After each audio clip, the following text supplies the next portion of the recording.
Hi there, my name's Aaron Short. Welcome to my YouTube channel. It's day 3 at NAMM. I'm so tired. But you know what? I'm trying something different today. Hi, Tone Wars. I'm trying something different. So basically, I want to live stream and I can't.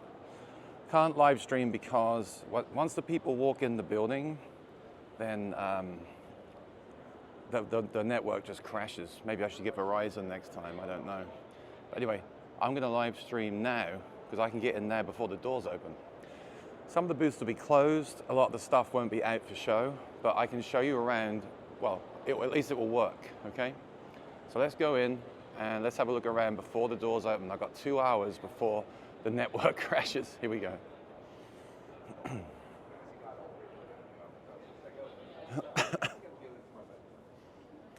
Morning, how you doing? All right, so I don't think you're gonna see this. This is NAMM with nobody in it. And like I said, there's going to be, well, the good thing is it's completely quiet. You should hear me really well. Hi, Thomas.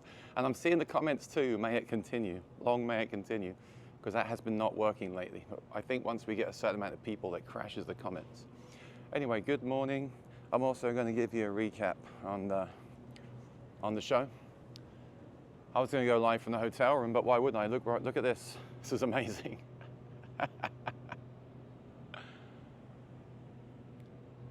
And for everyone complaining about the quality of the last video, the YouTube app with cellular, or the YouTube app only allows me to stream in 720p. All right? There's nothing I can do. I am making recorded videos as well. I've got Martin Guitar backstage interview. I've got Thomas Blue Amp X demo. I've got, I got a bunch yesterday. LR Bags, new acoustic pickup coming out in, look at this is awesome. New LR Bags pickup coming out. I wish it was like this all day and it was just a private show. Yeah, new LR Bags pickup coming out summer. Amp X, he told me, well, he told someone next NAMM, like next January, but he told me end of the year. Now it is working, the knobs are working, the screen's working, he had a metal amp in there, he had these low gain amps in there, he had delays in there. He's still tweaking it, he just doesn't want to release it before it's ready, he doesn't want to get them back, right? And even when he thinks it's ready, he's only going to release it in Germany in case he needs to have them shipped back for anything. It really is a, you know, independent sort of release, but I mean, that's why we like it, right?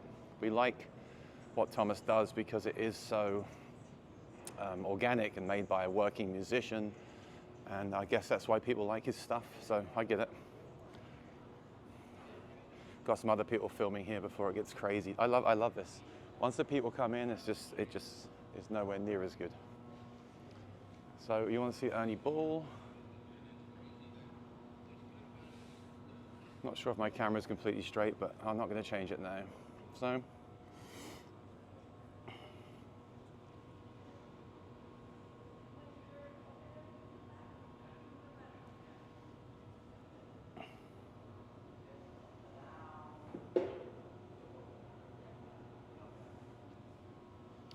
I didn't come to this part in the last live stream, so I'm going to cover this today. In the last live stream, I was at the other end of the place. This thing looks interesting, this Spark amp PA system. Because what I didn't like about the original Spark was just the sound, the volume of it. Obviously this is bigger, but I mean you can still put this in your living room and then take it out to a gig. So that'd be interesting to try one of those things. That's the back panel there.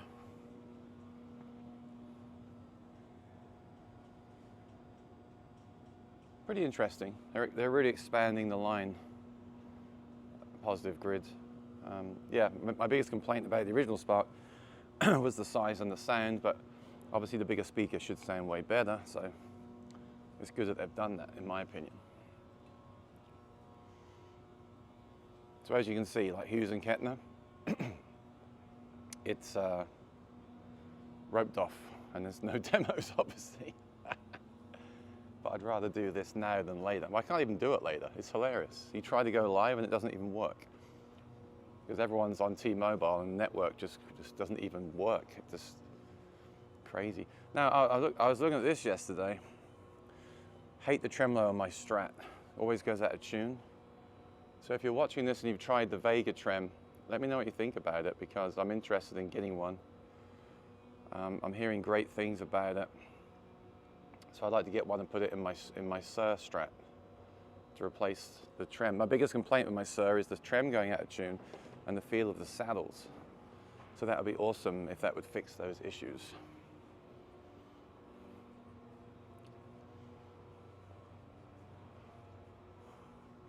Here's the rev stand.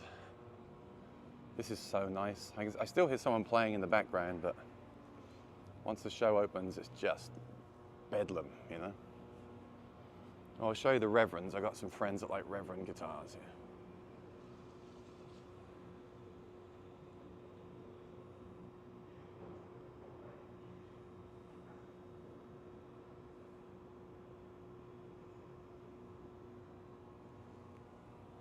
In fact, let me go through the whole thing.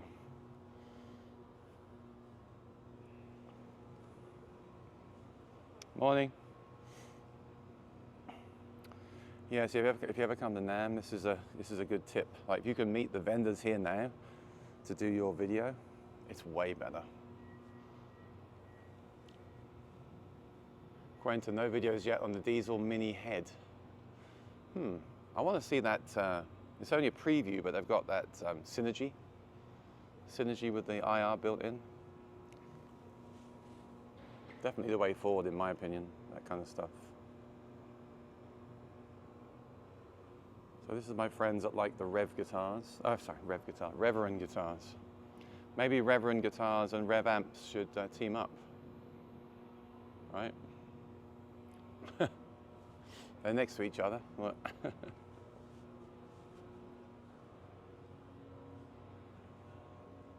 NAMM 24, that's cool. That's a good booth, good sized booth here.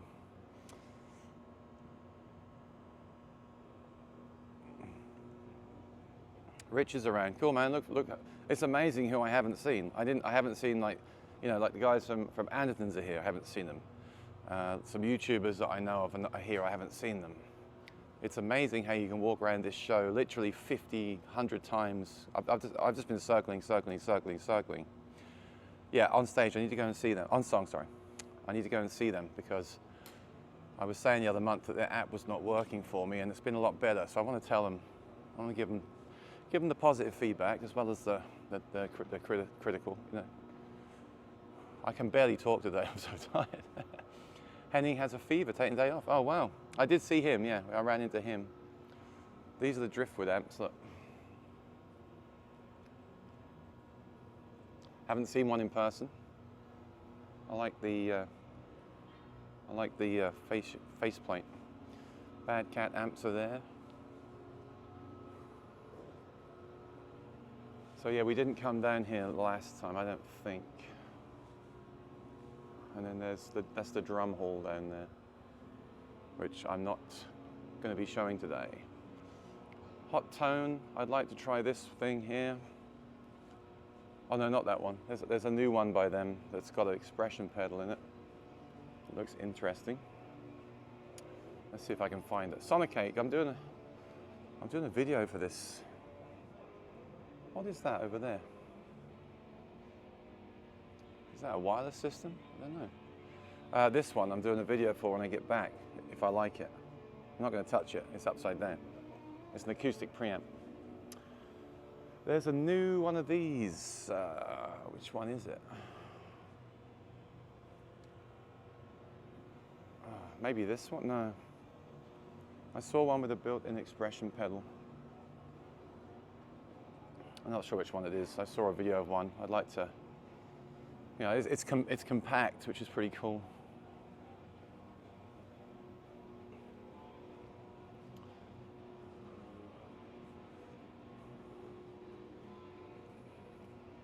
So yeah, I will go to OnSong later on and see what they're up to, see what they're working on, if anything, for the year, anything like new features they're adding.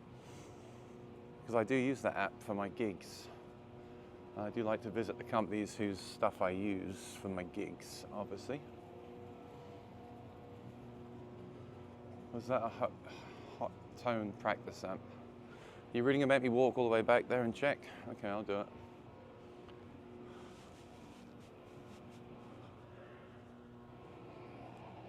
There's Neural.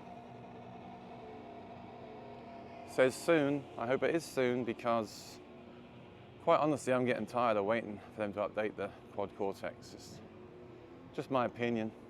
I want to see more development with that thing. Oh yeah, you're right. So that's their equivalent of the Spark amp. Love my gimbal now. I'll be using it all the time on my YouTube channel. Look at that. It's the Poles. So look it up on the website and let us know what the specs are, please. All right. I shall keep going. I'm going to go down to X5 and NUX, because they have pretty interesting stuff. Tone Wars, thank you, man. Appreciate it. That'll get me a sandwich for lunch, and that's exactly what I'll do with it. Did I make you feel bad for walking another 10 steps? That was my intention. Thank you, buddy. Victory amps. I saw Martin Kidd the other day.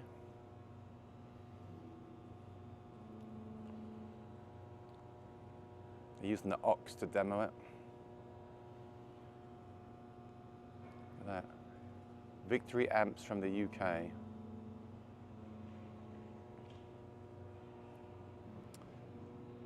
I believe there's a new one, but I'm not sure which one it is. You probably know better than me if you've been watching the videos on YouTube.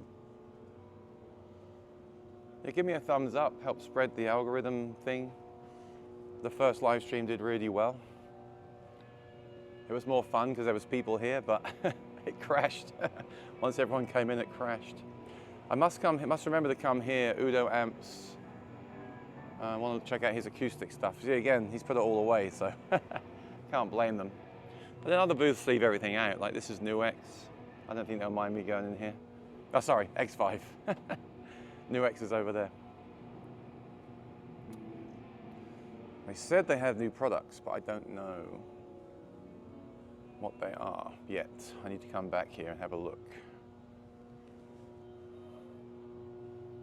So I don't see a new product from memory. NUX over here. They have some good stuff. I've done some, well, I've tried some things that I really liked, and I've tried some things that didn't work for me. Like, I really wanted this to work because of the form factor, but I had dropouts. So they now have this bigger one. This is actually much bigger than I thought it would be. It's a wireless and tuner in a pedal, a bit like the Shure thing. Yeah, the Shure one is really great, but I mean, it's so big, I imagine it's a lot more reliable, which is a good thing. There's nothing worse than something dropping out, a bit like when you're live streaming, it kind of cuts out like it did the other day, right? Same thing. So I'm going to try to come back here later. So they have a practice amp too. And this is interesting, this will actually power a real cabinet. So I think that was really smart that they did that. All the digital stuff is cool. I miss playing live through a 50-watt tube head, 2 cabs moving air. Yeah, well, I know, and I think a lot of acoustic players want to play through a microphone. It's the same thing, right? It's just not practical. That's really what it comes down to. And then versatility as well. You know, digital has endless options, but it's versatile. You can have 100 different amp sounds, 100 different effects that you would just not be able to take to a regular show. Of course, if you don't do that kind of stuff, if you use one sound, no effects, then why would you have digital when you can just have an amp, right? I was talking to Close. I'm trying to find a guitar to recommend over the Rain Songs, because Rain Song don't make guitars anymore. They've ceased production. I really like the idea of this guitar. It's carbon fiber neck, stainless steel frets, wooden body, noiseless pickups. So great for a gig. I think it looks nice too. Kind of modern, but traditional as well. So I'd like to try that at some point on the channel. They've got this new kind of metallic topped finish as well that they're showing off at the show, which looks modern and warms the tone a little bit. And that's the traditional look there, the weave.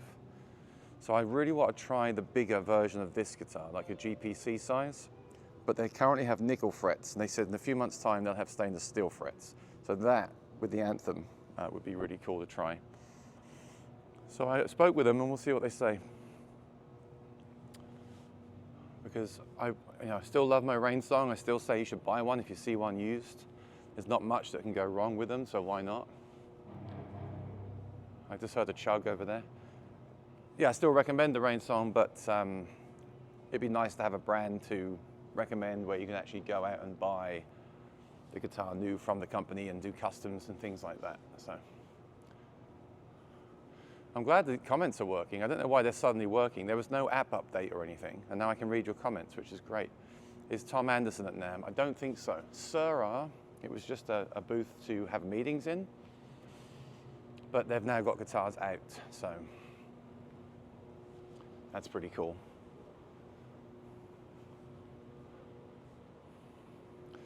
This is amazing. I almost want to just do this and then go back to the hotel. If there was people here setting up and that I could actually talk to, I would just come at 7 a.m. for 3 hours. But maybe they should do that, like the video, the sort of media people can come early. Yeah, why not, right? Media people can come. Well, I guess it's a long day for people. They're working these booths from 10 to 6, 8 hours standing up. I get it. Boutique amps distribution booth. Again, a meeting room, but that's great because it's so loud in here that you need a meeting room. And there's that new Synergy head. So it's got a clean channel that holds one module, and it's got IRs. I mean, I really like that it's compact. I feel like these companies are going the way of the hi. Okay, let me just extend the arm here. There we go. I feel like these amp companies are kind of going in the way of the Pete Thorne Sur amp, and where they have the 2 or 3 channels and the direct output, and I think that's a really cool thing to do.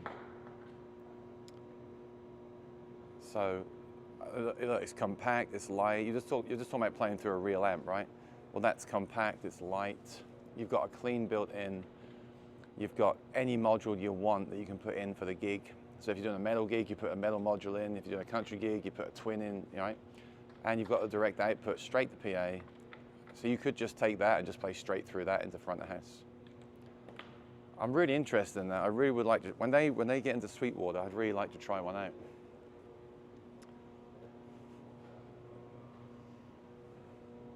Just want to say to Jasper, I gave you a hard time about the gimbal, but I really like it. You were right. I can admit when I'm wrong, and I was wrong about the gimbal. It's the best thing I ever got.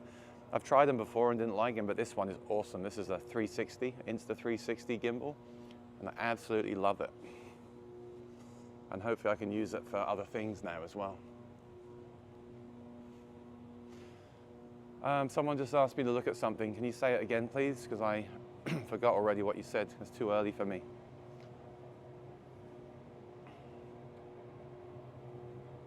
Direct to PA is great, but having a small amp that will go direct to PA as well as used with a real cab is also fantastic, right? Sire guitars. Oh, Diesel at the Friedman booth. Okay, I'll go back.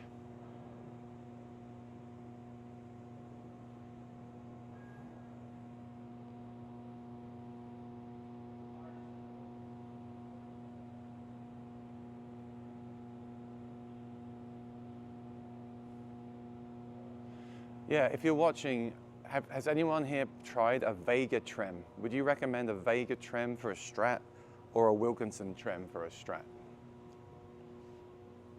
Please let me know, because I'm thinking about buying one and having it installed. I made a video about it too, because man, I hate when the trem doesn't stay in tune. It drives me nuts, and I don't want a locking trem. I believe that the Vega is not quite as simple to use as other trems, but I believe that it's stable and cool. Apparently it's cool.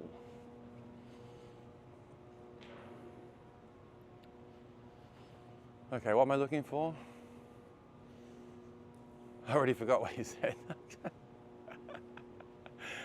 I'm not awake yet. Hang on. Diesel, right? Oh, which one is that? Is that this one? There we go. Diesel Mini, that's cool. So small amp, 2 channels, 2 masters, presence, deep control.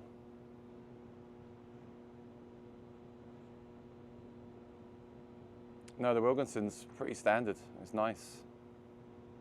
I have to decide which one to get. The hotel's great, Lee. Very nice. And it ought to be, because when it's NAMM, they put the prices up, and it's right next door, which is fantastic. You haven't got to travel. You can just come. That's how I got here so early. I just walked that across the street or across the block. So this has. I'll just tell you what it has. I'm not going to touch it. All right. Foot switch, MIDI in, USB A, the big one, record out, headphones with level, effects loop, and speaker out. That's nice. Wow. I tell you, yeah, these small amps are great. If you like the diesel, right? Now you're going to say the bigger amps are better. Of course they are. Most things that are bigger are better. But, I mean, look. Hang on. Gimbal went crazy. This one. Of course, that would be nicer to have that at your gig.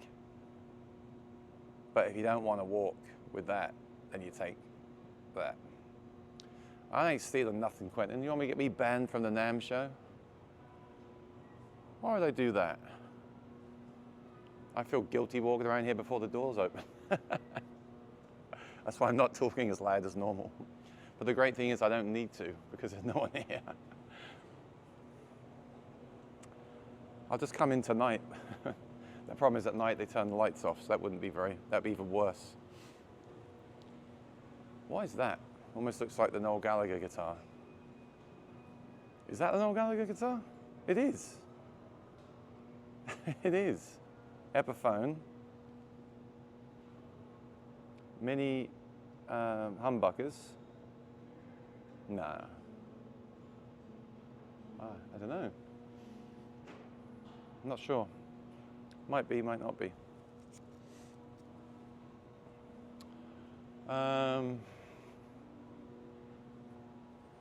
This thing is amazing. This thing, right? Here's a tip if you're at NAMM and it's just nuts, because there's this low rumbling noise, and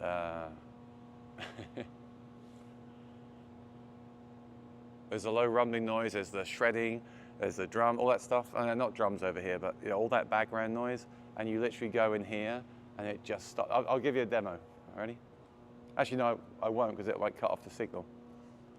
No, I won't. I'm probably going to kill my signal. But you go in there, and you still hear noise, but it's so quiet. It's really nice. Why is literally everyone telling me to steal stuff? Come on, what's wrong with you people? I'm going to buy one. I'm going to buy one if it makes my, I want a good return policy. If it makes my Strat not go out of tune, then it's worth every cent.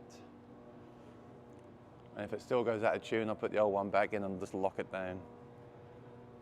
Because I don't really use the whammy bar that much anyway. I just like having it on that guitar.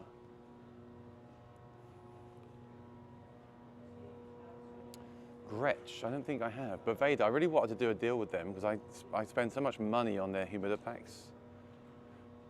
So I wish I could do some kind of, because I use and recommend these. But that's the worst thing with acoustic guitars. You spend a fortune on humidification. Speaking of which, it's really dry here as well in the show. So I feel bad for these guitars to get left out because they're going to dry out. I used to find that years ago at the Martin booth. By the Sunday afternoon, a lot of the guitars were low action. They need to be rehumidified to work again. There's actually a security guard with those boutique guitars. They must have heard you guys talking about stealing everything. Terrible, terrible. I got a demo of that. That was on the last stream. I'm now going back where we were on the previous stream. The Plek was cool demo. Have a little jam. No, I'm not touching nothing when there's no one here. I get in trouble. You're all just trying to get me in trouble. So I just wanted to show this place when you can actually hear me talk and there's nothing around. And the comments are working now, which is great, finally. Who did I watch playing? I wanted to see Kyle Gass, but I missed him, which was really super annoying. I missed most people. I haven't seen a lot of the demos, to be honest. I've been too busy filming, things like that. Morning. Let's see if the guys let me in the Martin booth. Well, there's no one in there. I played that $20,000 Mayer guitar. I did a video here, yeah, so this is where Thomas is. He's next to Martin. He's got a really good spot. And yes, he's taking the Ampex home at night. He's not leaving that out because he knows that Quentin will want me to take it. But that was a cool demo. I got direct feeds, live mic feeds, and lapel mic feeds. I can blend it all into the video. So I'm hoping that will come out well, but I don't know yet. Have I played any booths? No, I played a little bit of the Cole Clark booth, but only a few, just to test out a guitar. I haven't actually played yet. This is the stage where Mary Spender and Angela Petrilli performed. So they've got their own stage next to the booth. And I've seen Craig Thatcher, usually plays, he was jamming there the other day. He's running the sound this time. But he's a great player. He was playing that new Inception guitar. It sounded really good plugged in. Hard to tell what it sounds like acoustically. Actually, I could possibly play acoustically in a little bit when they open the booth up. Oh look, it's my buddy. Morning. Do you mind if I give, I'm live right now. You mind if I just show them the guitars? Awesome, thank you.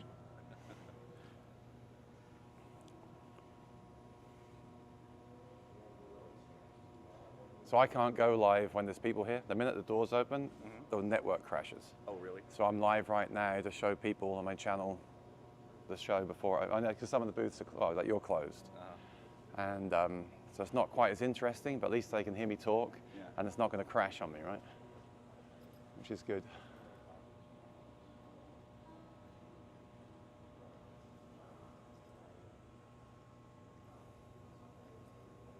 How you feeling? Good. Good. Good. Am I allowed to? Yeah. I'll sneak in. He's letting us sneak in to check out the guitars, people. Thank you, I appreciate it. All right, I'll do a full tour now, I'll do it live. All right, Shawn Mendes. I'm gonna get to the new, oh, you've got a backpacker here. You have to have the backpacker. I think you were telling me you've sold no, it was Robert Getzel told me you've sold 300,000 of them? I believe it. Yeah. I love them. 300,000 backpacker guitars have been sold. I had the McNally Strumstick, which I think was the first version of that. But I actually bought it in Nazareth from a store there. Is it okay if I eat some chocolate-covered cashews while I watch? Sure, knock yourself out. Just don't make me hungry.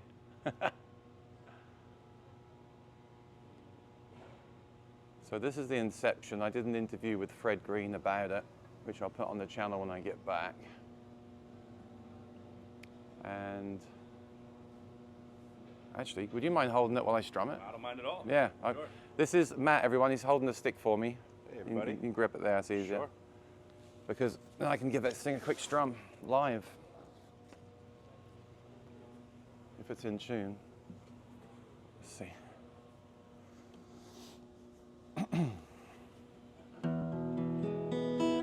Close enough.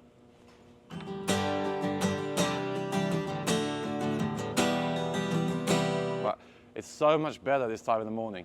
I was playing this with Matt yesterday, and you just couldn't hear anything. I mean, you've already got the thick carpet on the floor and a massive ceiling, which takes away some of the sound, but it's like so much louder now.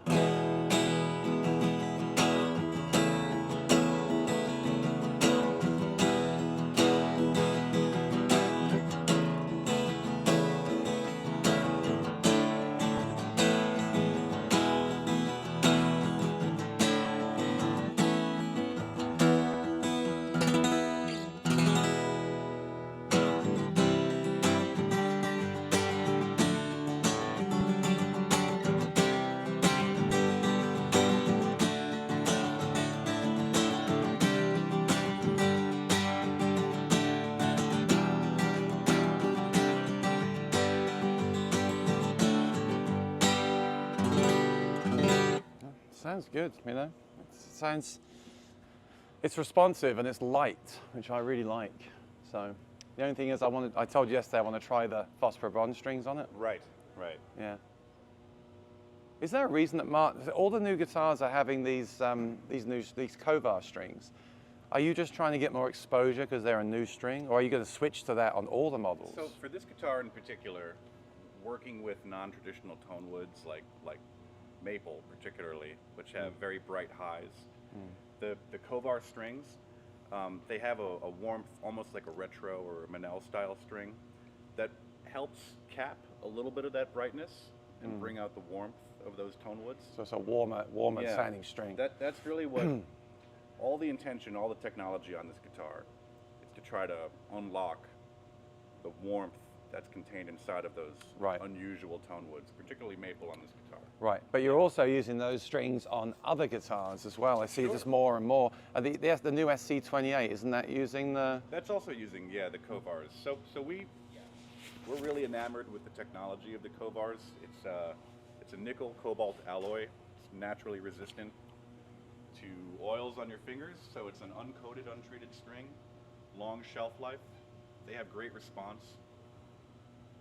It's a retro tone, but there's on average about 5 pounds of less pressure overall that those strings will give you. So you get great ability to bend and be creative. That's what I was going to say. This guitar is very easy to play. Sure. So these have less tension than the authentic acoustic string. Like Excellent playability. These, just in case they don't know, these are the ones that usually come. Authentic acoustic, the red packet is what you usually get on like a standard series. The standard series still comes with those, right? You haven't switched over to those yet. Yep. Okay. So that is the Inception. Very cool. They said thank you, by the way, for holding the camera. Yeah, and thanks. They said thanks for letting us check out the guitars. It's just, this is just heaven for acoustic. You can't play acoustic guitars in this place. Happy to help. Without that. So yeah, so just so you can see, these are still the. These are the authentic acoustic. They're gold in color. Yeah. So that is the standard series. Well, that's the satin version of the standard series. So I've not heard many people talk about these yet because I feel like the Inception guitar was the big deal, was the big news. But this is huge news for a lot of people because the SC guitars, the ones that you first announced, did really well. I see a lot of people playing them online, talking about them for gigs. So you play yourself, right? You do the looping.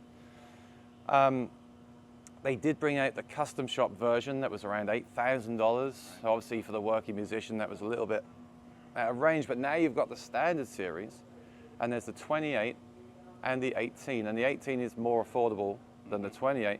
The 18 is around 36. So for the gigging musician, that's quite a good option there. Yeah, these are extremely exciting guitars for us. The SC platform. Let me just stop you. Why don't I put this on you? Then they'll hear you better. Oh, okay. I'm giving Matt a microphone just so you can hear him. You can just clip that on your shirt. All right. Testing. And Matt is the sales manager for the Northeast. Northeast, yeah. New York to Maine. Yeah. As I was saying, very exciting guitars for us. We launched the SC platform with the SC10, the SC13s in 2019. So they launched right ahead of the lockdown, essentially. We're generating a lot of great hype for us. Again, bringing real innovation to what we do at Martin. 13 frets, of course. You have the Sure-Align neck system there that's adjustable really within micro adjustments to your play style. Look at that. That's the adjustment, right? That's the adjustment right there. Are you recommending people adjust this themselves or take it to someone to be adjusted? How easy is it to do that? We recommend taking it to an authorized service center. Okay. Yeah. So there are a variety of adjustments that you can make utilizing interior shims that slot into the neck of that guitar. Yeah. But we were achieving great traction with these right up until we hit the pandemic period. Yeah. And we're really overdue for an introduction on the SC platform into the standard series, because this appointment level is so classic for us, and it's really marrying that new technology with these classic Martin appointments. So the 18 there, you're looking at genuine mahogany back and sides, spruce top, of course. No, they're mixed up. Mm-hmm. That's the 18. Oh, the 18 is over here. Oh, look at that. I was like, that's not mahogany, that's rosewood. They are on the wrong hooks. That is rosewood, yes. So, yeah, okay. So this is the mahogany one. There And we yeah, are. and actually you're also using that's why I asked you, you're using the Kovar on these as well. We're using the Kovar on these too, yeah. So just about that, you know, if you're buying a Martin and I just think, I want to say if you're used to those other strings, maybe consider trying them on the guitar as well, because strings do make such a big difference. And I think for some people that are really used, like I am, I'm really used to the authentic acoustic on a Martin. Right. So I think if I'm auditioning one of these, the first thing I would do is put those on it. But then again, like you said, I hadn't thought about the fact that they are slinkier.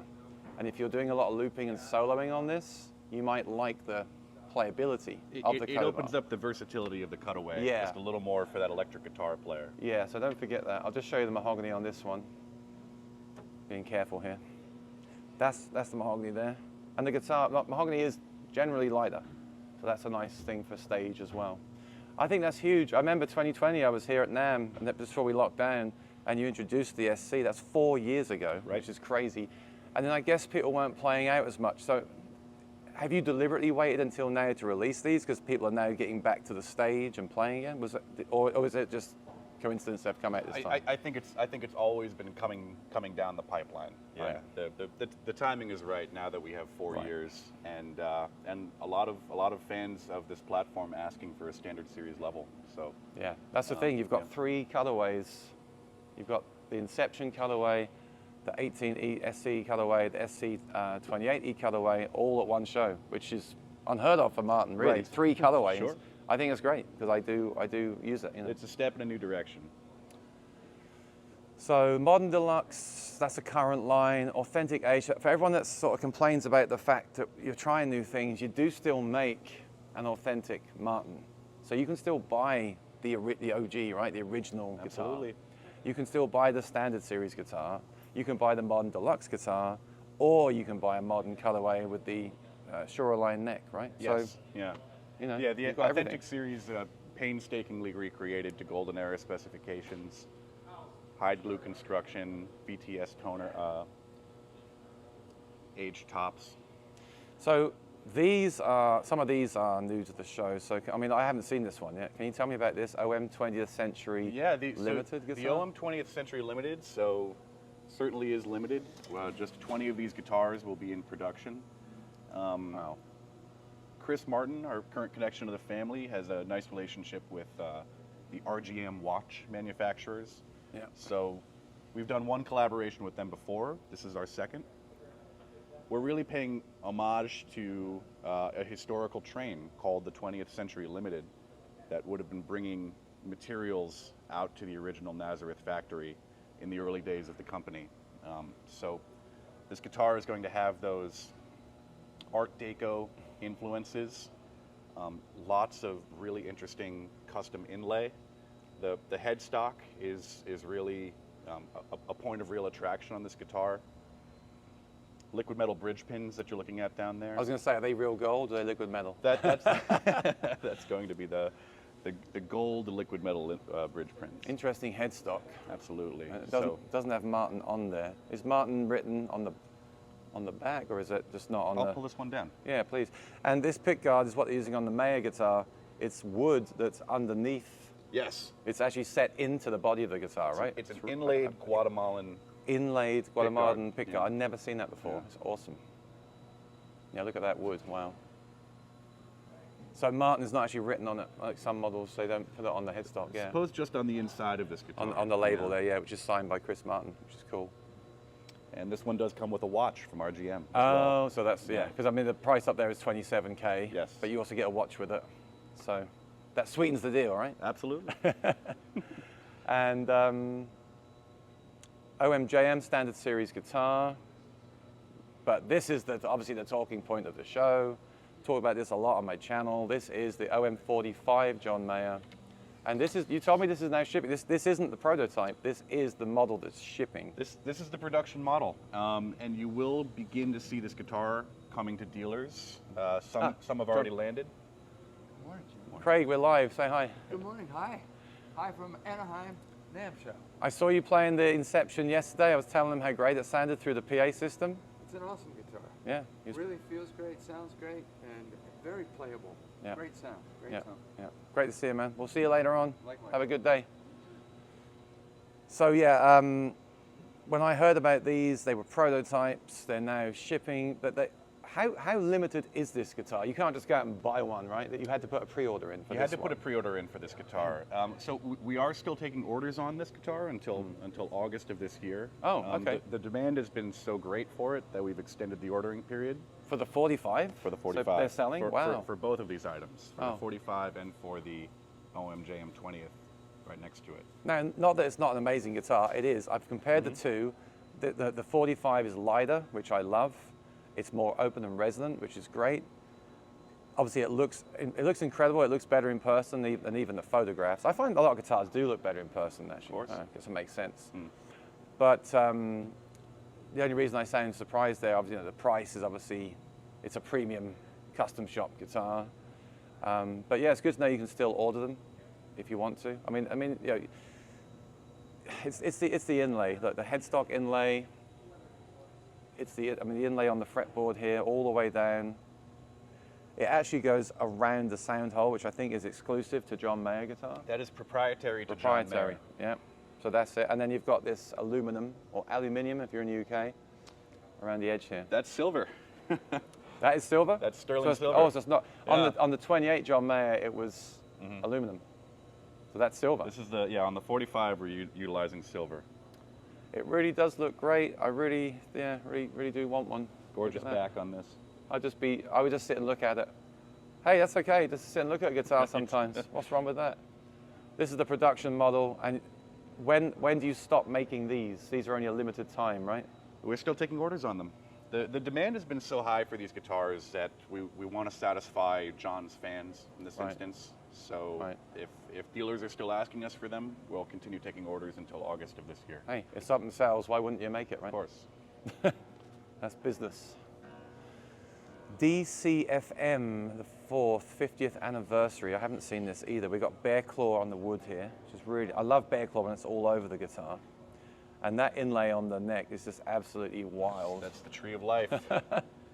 Tree of Life inlay, yeah. Chris Martin, the 6th, will be celebrating 50 years working in some capacity with the Martin Company. He wanted to celebrate this with two separate guitars, one coming out of the Navajoa facility, one coming out of Nazareth. This is the Navajoa guitar. It's Navajoa? Yes, yeah. Huh? This is coming out of Mexico. Really? Yes. Yeah. Oh, I thought that was a custom shop Nazareth guitar. It looks like it, right? So we have incredibly skilled artisans in Navajoa, Mexico, that are capable of putting out guitars to rival anything coming out of the U.S., really. So this is an example of that. It is the priciest guitar that we've ever produced out of Navajoa. Right. $5,000 map. Right. But you're looking at really gorgeous bear claw spruce on the top and pomaly sapele back and sides. And I just want to clarify, you know, I believe that great guitars can be made anywhere. It's just that I've never seen Martin make a guitar that looks like this, that's not made in Nazareth. Yeah. But that's incredibly, again, it sounds like I'm knocking it, but I'm not. It looks incredible. I'm glad to hear that was your impression of it. That it looks like Yeah, a Nazareth custom shop you, guitar. you fooled me, and that's only a compliment, you know. Yeah, and then you look at the price. Yeah, 5K. If that was made in Nazareth, obviously, way more, right? So yeah, I love the bear claw. The Tree of Life is, you know, it's personal preference, but it's really cool the way it goes all the way up to the all top the way of up the into headstock. the headstock. Yeah. Yeah. Okay. Wow, I hadn't seen that yet. The two Robert Getzel's not here, but I did show them in a video yesterday with Robert, so you'll see that on the channel. And then, so this corner here is custom shop stuff.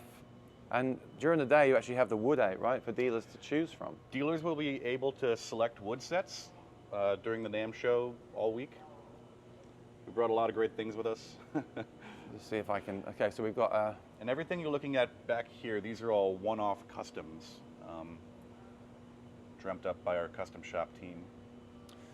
Feel free to drop back behind the desk, Aaron. That's interesting. That's a maple guitar over there. So you do use maple, like the Inception guitar is maple. You do make maple guitars, but you feel that that mainstream guitar wants to be more, you know, you're opening it up with the scale-tized bracing. Definitely. And the maple on this, obviously that's a jumbo body size, so that's going to have big, deep resonance to it either way. Right. I mean, that's what Gibson do. They use maple, but they make big guitars. Sure. So with the Inception, it's a smaller guitar, and that's why you're using the new technologies.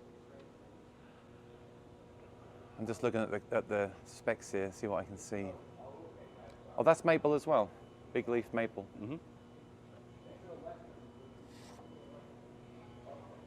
So are these guitars, would the dealer say, I want to order 10 of them? Would they say, I want to buy that particular guitar, or just use it for ideas? The guitars you're looking at here, dealers have an option to enter a lottery to win this exact guitar you're looking at today. Okay.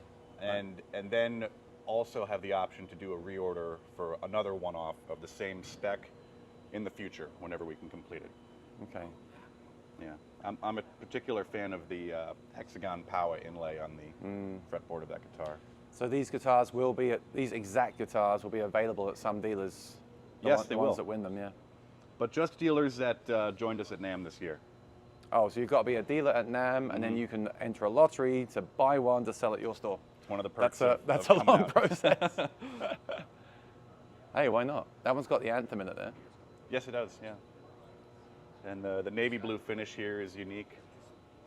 Yeah, I really like navy. That's the Clapton thing, the navy blue. Yes, it is. I've got a question. That anthem in there. Have they installed the battery end pin jack on that, or is it using a battery bag inside? I'm not sure. Would you mind? I'd be happy to pull it off and show you. Yeah, I'm just curious what they would do at the custom shop.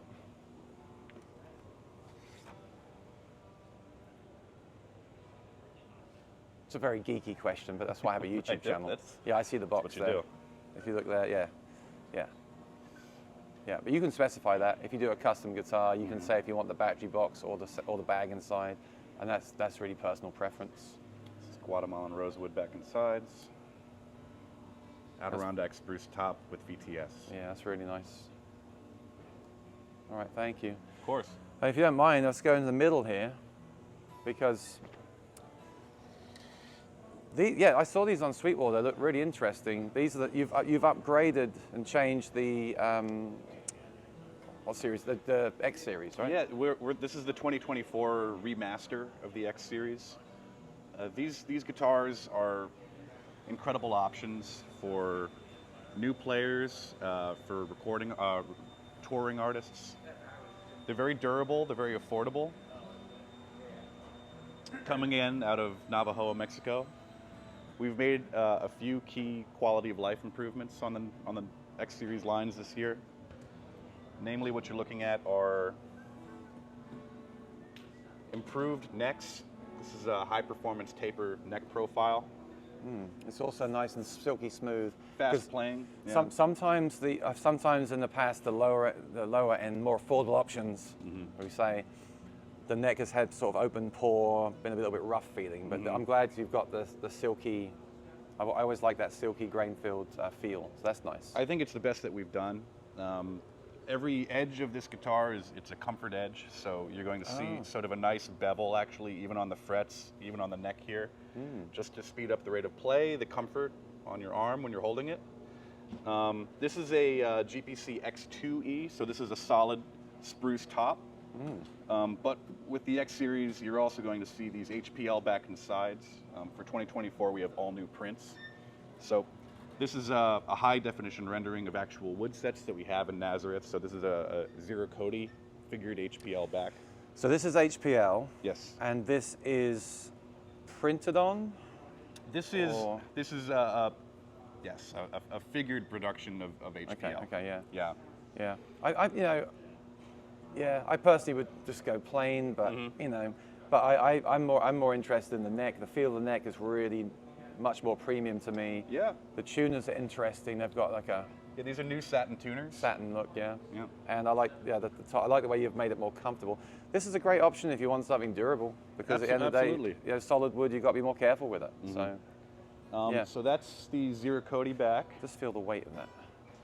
Yeah. Is that GPC or Dreadnought? That's a GPC. Yeah, it's not bad. A little bit heavy. Obviously, it's heavier than the Inception, but not bad. I've pulled another GPC here. So this is the GPC X2E Coco. So we have Cocobolo back on this one. Again, HPL. I mean, let me know in the chat. Do you like that? Do you think that's cool, or would you rather have a plain back? I'm just curious what people say. I think I think, do have a plain back I can show you also. Yeah, I think this is like you either really like that or you don't. You know. So yeah. Why don't I show you the? This is a fun one. This is the DX2E Brazilian 12 string. No, that's cool. And the back of that is more toned down, which I like. Yeah. See this? I like this more because it's not. It's got just enough interest to it. It's not as loud. Not as loud. Loud is the word, yeah. It's a loud guitar. Yeah, they've got loud backs. Loud. Yeah. We just feel that. I'm really happy about this. I remember I played a Dreadnought Junior maybe 8 years ago, and the neck was very it felt a little bit rough and open pore, and I actually had a local luthier fill it in and make it smooth. Sure. You've now done it on this series of guitars, so I didn't know you'd done that, and that's really cool. It makes them feel much more premium, for sure. So that's great, yeah, nice upgrades. And there's 2 different models of those, right? Price-wise? Yes, so actually if we jump to this section over here. Oh, this is the one, that was the 2. Yeah, so those I started you on the 2s. The X1Es are full HPL guitars. So super durable. Super durable. Completely HPL. They still really perform. But the neck's still smooth. Good, very good. Yeah. I really like that. You know, some companies do have the open pore feel. And when I say open pore, I mean completely open pore. Even some of the premium companies. But once you get used to that smoothness, that is my preference. So that's great. Really great. So full HPL, more affordable, more durable. And then you've got solid tops on that series. Solid tops on the X2Es. Yeah. HPL tops on the X1s. Yeah. Yeah. I think for me, in a way, this might be the biggest thing of the show. It's a bit controversial to say. And, you know, I do like my premium guitars, but the fact that you've upgraded these and made the necks feel better, Right. that's really cool. I would say probably the one series that's been universally well regarded this show across the board are the improvements to the X series. Yeah. We're really proud of it, and seems to be resonating. Well, I hope so. I hope it's resonating because it's a guitar. Yeah. My jokes are coming back. I think the thing that got the most talk, and also you released the press first, and they kind of leaked first, is the Inception. And then I think the SCs need to get more coverage because I haven't seen much about them yet. I can't wait for people to play them out live and see what they say about it on stage. And then I think for me, the biggest news is this series here because they do feel more premium. And yeah, it's a nice lineup. You covered a lot of bases too. And then you've got the 20K John Mayer guitar for those that want to go that way as well. So the X series you'll find at dealers now. Those began shipping just late this month. The GPCE Inception Maple, that'll start to hit dealerships February, March. Same for the SC18 and 28. Look for that late this spring coming to your dealerships. Yeah. And then we'll finish up with this. I feel really bad to say this, but when I heard the story of this guitar, I did sometimes wonder if it was true. I hate to say that, because it just seems such a incredible Right. thing that could have happened, and I never saw the guitar. But what's the story of this? Can you just, if anyone doesn't know it? Sure. So, if you're a film buff, if you love the works of Quentin Tarantino, you'll recognize this guitar from a pivotal scene in The Hateful Eight, favorite film of mine. So, in that scene in the film, Kurt Russell takes this guitar out of the hands of another character who's playing it, and in a moment of rage, was supposed to cut and swap this guitar out for a prop. No one said cut on set, and Kurt Russell proceeded to smash this priceless 1870 Martin to pieces on camera, to the authentic horror of all of the actors in character. And when I heard the story, my first thought is that really true? And then you see it, and you know, in your mind, you're wondering what it might look like, and then to see that, it's really kind of sad to see it like that. And you couldn't rebuild it, right? It's No, beyond repair. there was no reclaiming this one, and we will be putting together a Hateful Eight themed exhibit at our Martin Museum in Nazareth. That'll debut this spring. Yeah, absolutely. And all guitars from this era. I guess you hate the Hateful Eight, right? It always seemed like a very sour point, you know. So that's why I felt like Martin just didn't talk about it. And the fact you've got it here now, although it's to advertise the fact you're doing the exhibit, right? I do know that we're being a little more careful about where we lend our guitars these days. I thought someone said you'll never lend the guitar ever again. And actually, to my friends watching that want to ask me to borrow my guitars, this is why I don't lend my guitars to anyone, including gigs as well. You know, when people come up and say, I want to play a song on your guitar, this is the reason you don't do it, because you never know what might happen to your guitar. That's crazy. It's crazy to see it. But yeah, if you want to see guitars like this, go to the Martin Museum. They have other. In Nazareth. Do you have absolutely. another one of these models, or is this the only one you've had? I'm sure we do. Whenever something like this crops up, we tend to like to bring it into the museum and preserve it for people to view and play. We had a question from a viewer. Acoustic guitar, looks or sound, what's the most important thing? Ooh. Well, for Martin, it's always been world-class quality of construction and tone, right? When you play a Martin guitar, you feel that reverberation, right? The resonance. The resonance that hits you right in the low chest. end. Yeah.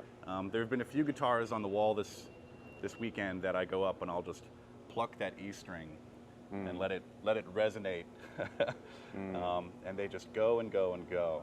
And for me, I would say it's that tone, that long resonance of the guitars on the walls here today that have made the company as vital as it is to acoustic guitars for 190 years now.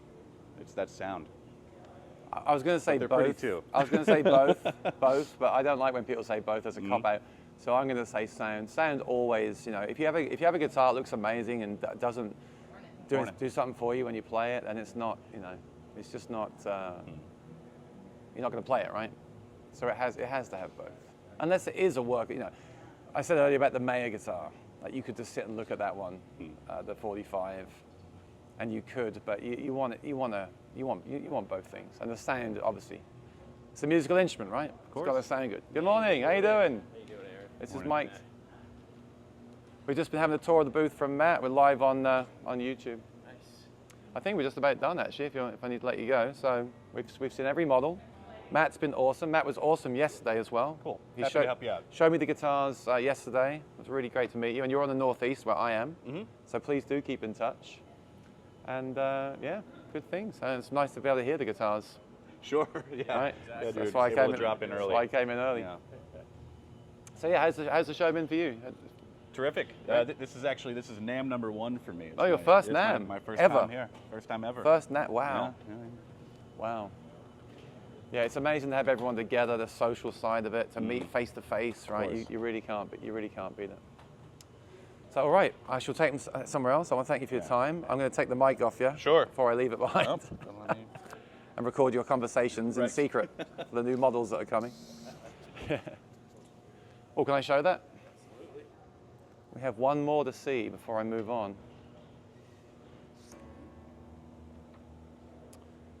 That is the D50 anniversary. D50 anniversary, all right. Commemorating Chris Martin's 50 years with Martin guitar. Chris Martin's 50 years at Martin guitar. Oh, that headstock is glorious. Wow. I mean, how long does it take to do inlay work like that on a guitar? It's generally a couple months. Months. Yeah. Start to finish. Get all that. So you know a question people ask about a guitar like this, is this a showpiece or is this a guitar to play? And if you play it, how does it affect the tone? You know, what do you think in your experience? Well, one, they're made to be played. Made to be played, yeah. Sure, it's going to affect the tone slightly, Yeah, but we build them to still have the Martin tone. okay. So everything you build is to be played, it's not just to Exactly. look at. Would you mind, I have to ask you to flip it around, because the back's, yeah, I knew it would look as good as the front. Look at that grain. And what kind of wood is that? Madagascar? It's Madagascar, yeah. It's Madagascar. And how many of these did you make? We're going to make 50. 50 of these? Yeah. It'll probably take us a few years to make all 50. Years? Yeah, we're expecting probably Wow. about 3 years. 3 years to make 50 of these guitars. Yeah. Is that because of the inlay work? Yeah. Yeah, basically, yeah. You're waiting on the inlays to be done. Exactly. Everything else is kind of standard build for any differences in the bracing or Nope. woods? No. Okay. Everything And the is- top is that Sitka or? I believe so, but don't quote me on that. It looks like it, right? Like bear claw, Yeah. obviously bear claw It's with Sitka. bear claw. Yeah. And the gold label inside. Signed by Chris Martin. Is that a prototype or production model? This is a production model. Production model, okay. Yep. Amazing. All right. You had a lot of models this year. You've been working hard. You know, you've got the three colorways, redesigned the 1 and 2 series, The X X series. series, You got the Mayors. These took a long time. Obviously, these take a long time to build. You've got a bunch of customs over there. So, how are things? Yeah. How are things? I mean, look, the last NAMM was 2020 in January. Now it's 2024.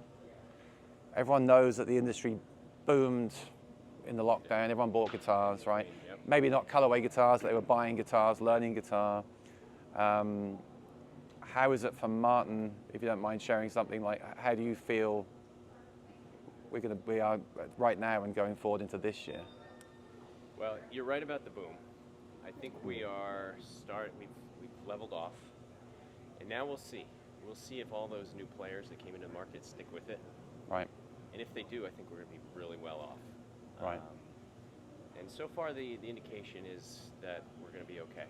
I think some brands are having a tougher time than others, but we're doing fine, and we're seeing a pretty strong demand out there. Are you still, because for a while you were completely back ordered. Have Yeah. you caught up with production? Almost. Almost caught up? We still have, depending on the model, we still have a pretty healthy back order, but it's not the 2-year back order that we had back Right. in 2021. It was crazy for a while. You couldn't find a guitar, right? It was craziness. We couldn't hire fast enough, Right. and we also didn't want to. We didn't want to overproduce. Right. So a lot of companies hired people and had to let them go, and it was just a mess, right? So you Yeah. don't want to do you don't want to do that. It's not good for anyone. Exactly. Yeah. Well, it seems like a very strong lineup, and I think so.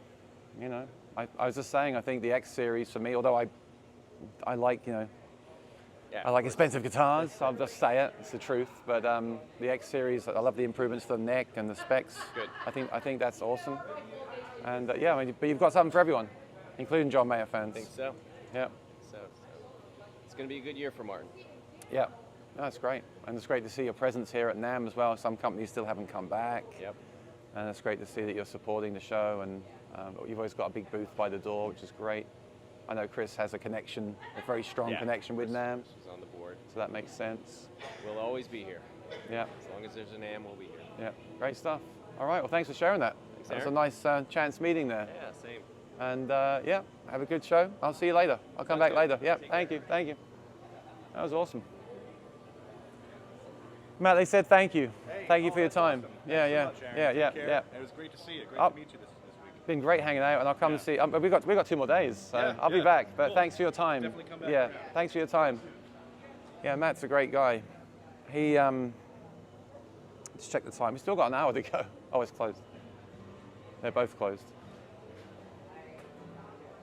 Very generous with their time, which is awesome. I'm just gonna take the ribbon, okay? Get out. Look, I'm locked in. There's worse places to be locked inside. Thanks again. Really appreciate that. That's awesome. Yeah. Yeah, that was great. I'm just going to keep walking because we've still got signal, so why not? Thanks for joining me. If you're new here, please subscribe and ring the bell. I think I just hit 17K, and it'd be great to get some more during the show. Give the video a like. Share it in any Facebook groups. If you're in the Martin groups on Facebook, please share the video and say we did a tour of the booth live. That'd be great. Help me out a lot.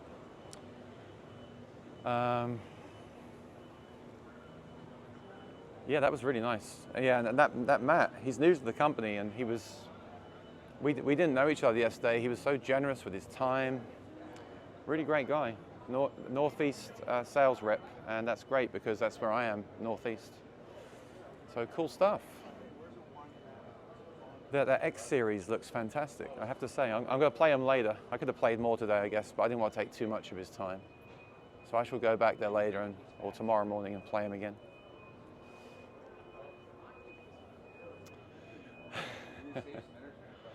Revolta, if you can tell me, yeah, you're right, GY Music. I mean, I got to say, Martin have been very generous with their time. I did an interview with Fred Green. He couldn't have been nicer. You know I do a lot of coverage of Martin on my channel. I'm obviously a Martin fan. You all know that. But I've also been, I'm critical when I need to be, when it's relevant, when I feel that way. And they seem really great about it. I really appreciate that. I think companies now are getting more open to that stuff.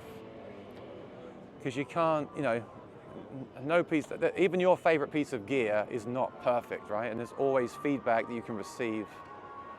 And I think people's mindset with YouTube, the YouTube review thing is changing because you can't, it's unrealistic to say something is just like, perfect and incredible. And the companies that take the feedback on board and improve the product are the ones that will win through in the long run. For sure. Let's see who's over here.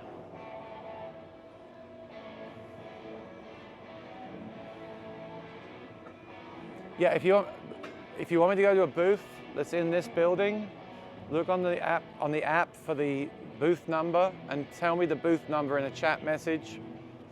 Super chat's better, I'll see it better, but if not, as long as I see it, because I've got the camera up high, I'll walk over there and show you the booth. But I need you to find the number, look at the app, find the number and send it to me so I see it. And then I'll go over.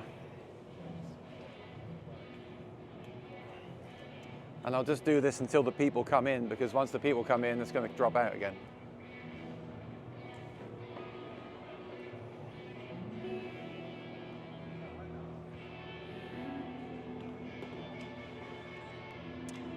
May be able to get a chat with someone too. If people are arriving now, around 8 or 9. People are arriving at 9. It's now almost 9 o'clock. So if someone comes in, we could get a chat with them as well. The DJI mic system is great because you have 2 mics. I have one on me, and you get another one, so you can give that to the guest, and then hopefully you'll hear them as well on the stream. I did turn down a little bit. I don't want to clip the audio, but I think it's still fine. There is another hall. There's upstairs with Yamaha and Taylor. There's another hall with the Pro Audio, where I was yesterday morning. But I don't really want to walk too far out here. I'm just going to stay in here. This is Tajima.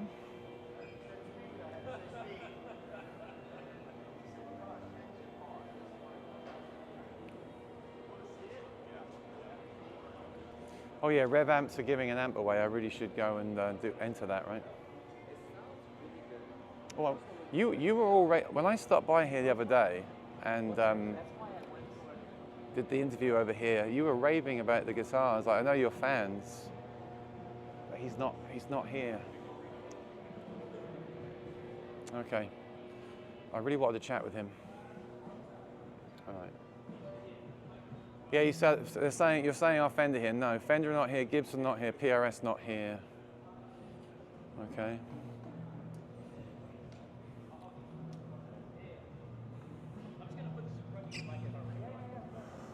If I get bored later, I will go around and enter all the giveaways. Because why not, right?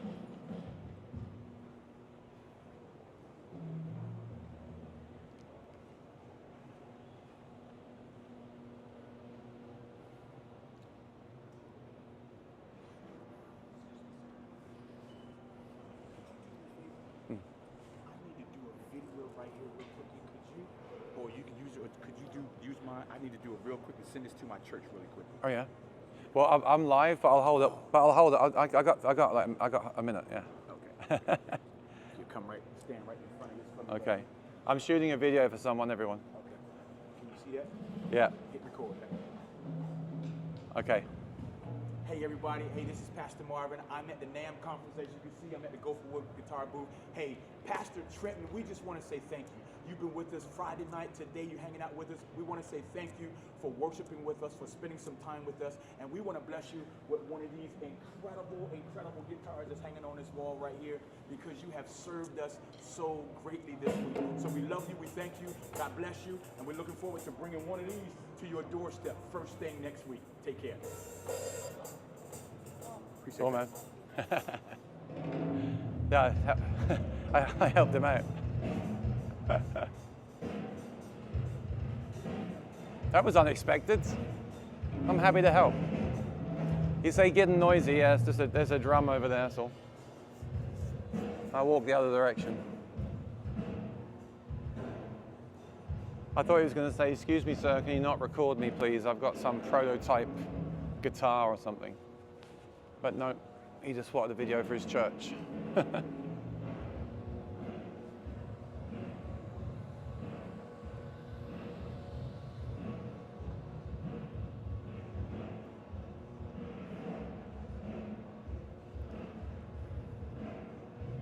Ah, there's Cole Clark over there, look.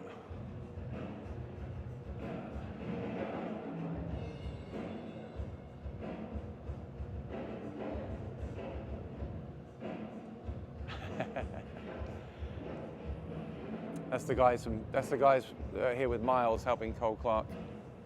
So I'm going to do a recorded video with them later on. Actually, maybe at 9 o'clock. So I've got about 30 minutes left. I will go over and do some live stuff with them, but I'm going to do the our actual recorded video. So there's recorded videos coming next week from a lot of the big companies that I like, and they will be in 4K, and they will have audio from an audio recorder and the microphones. It should be good. Blue guitar, LR bags, Cole Clark. So watch out for that next week. I'll probably drop a video every day of all the stuff I've recorded. No, Neural still says soon.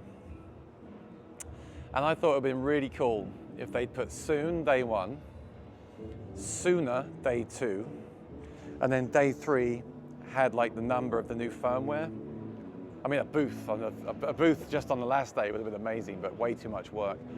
So if they just had, if they had soon the first day, sooner second day, soonest the third day, and then the number of the firmware release on the last day, that would have been so cool. But they didn't. They just said soon. I want to come back here later. This is K&A pickups for acoustic that I've read a lot about. So this is a pickup that you just shove it under the bridge where the strings are. And apparently it sounds pretty good. I'd quite like to check one of those out at some point.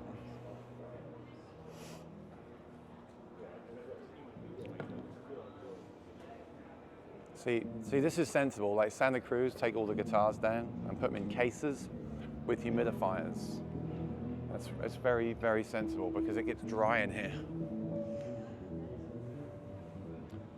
Ortega guitars, oh, Collins guitars. I like to check out Collins guitars. Morning. Do you mind if I show the guitars on my live stream? Thank you, man. I haven't been here yet.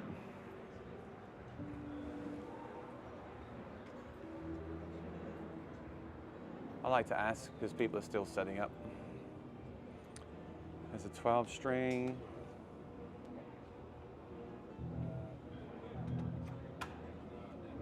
This is great. You just never see, well, I never see this many Collings in one place unless I'm online on a website. This is really nice, OM2 colorway.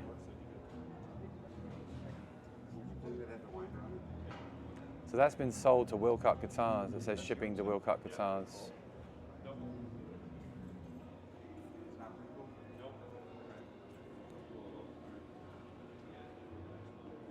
Chris, that was fun. I didn't.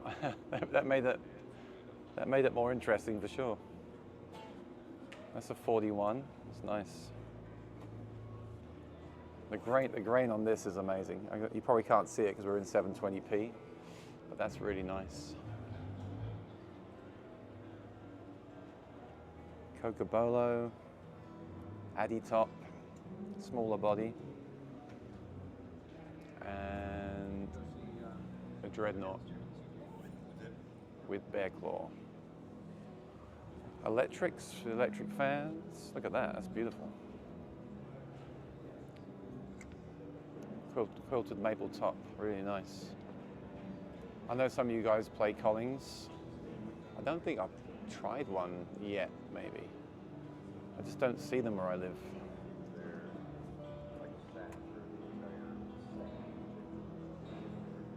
Oh yeah, yeah, I love it. I love the quilted maple. So you guys are in Texas, right? Yes, sir.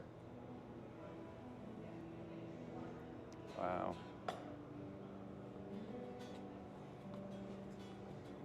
Yeah, I know Gary, who watches the channel, has one of these. And yeah, I think, pretty sure he loves it from what he's told me. We mostly talk about acoustic guitars, but yeah, it looks fantastic.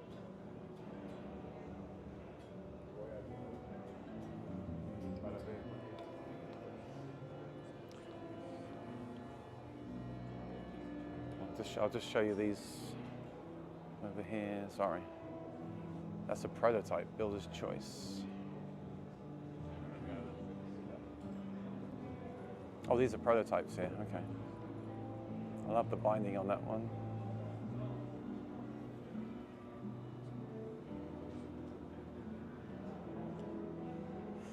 This one's got some finish checking, a little bit of relicking there.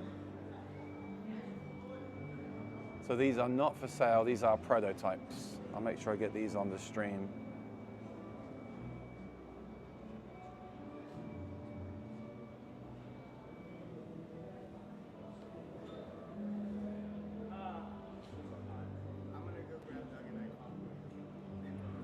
Yeah, I mean they look amazing. I just have to come back and play them later on.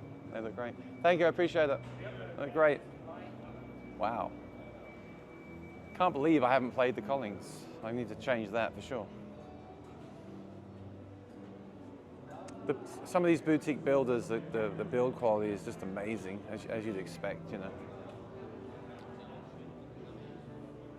So how are we doing? I got 30 minutes. If there's any booths you want to see, do drop it in the chat. I can read the chat today. I don't understand what's going on with YouTube because I couldn't read the messages the other day.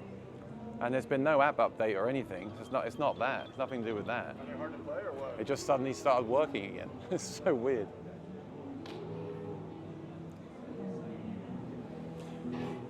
I'll take you down here. Got some friends over here.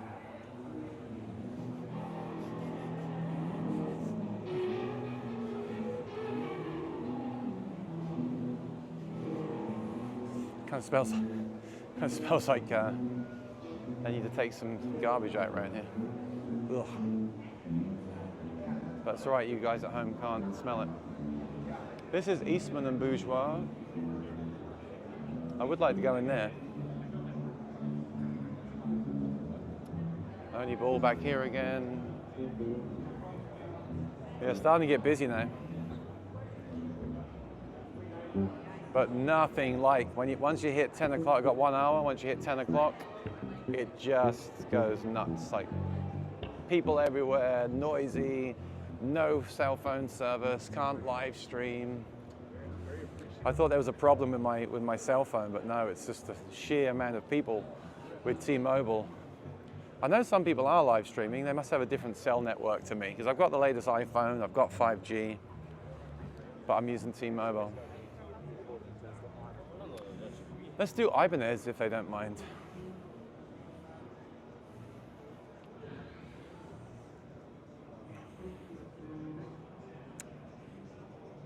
I do like to ask. I don't like to get in the way, you know. So far, everyone's been very accommodating. I mean, why wouldn't you be? I just want to ask them. They're having a meeting, so I'll start outside. That's all right. Andy Timmons.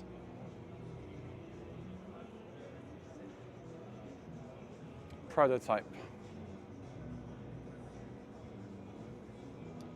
That looks cool.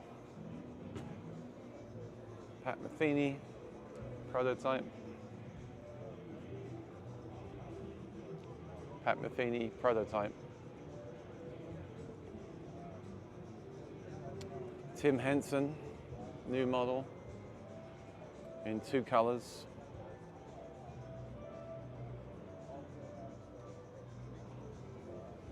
Polyphia.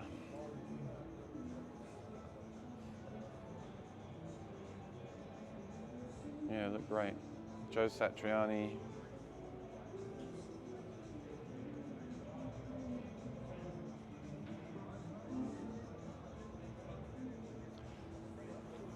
Quite an amazing Steve Vai there. Look at this. Wow.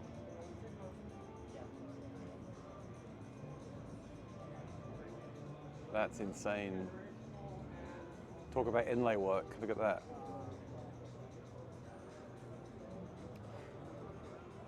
This price, 4.5. I thought it'd be a lot more actually. I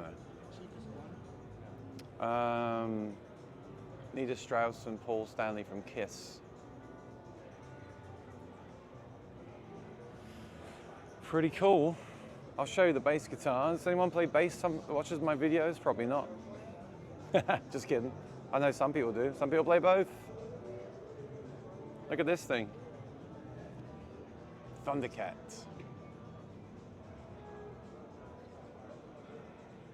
GY Music, I apologize.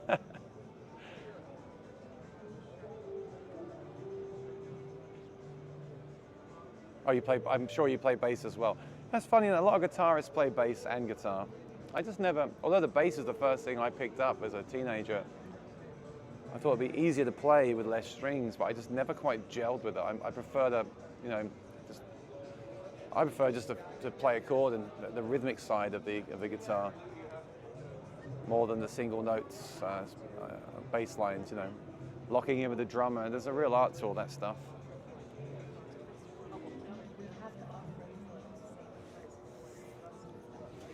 All right, let's see what else I can see. I'm not going to go in unless they say I can. They're doing a meeting over there. RG series. Oh, actually, someone's gone in, so maybe I will.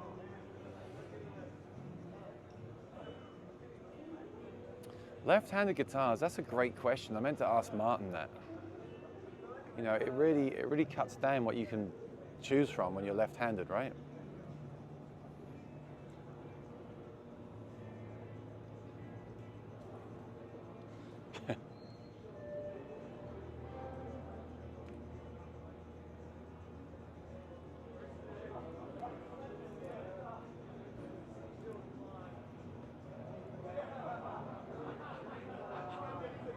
Larrabee, you need to, we've got like 30 minutes. You need to tell me the booth number if you want me to go to a booth. because I can't look on the phone. I'm using the phone to stream. RG Premium.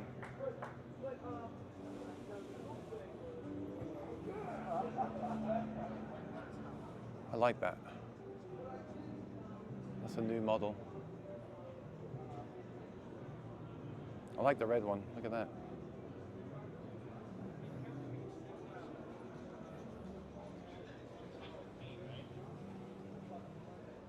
More bases.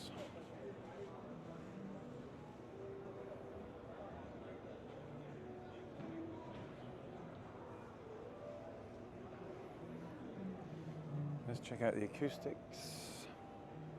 PF series.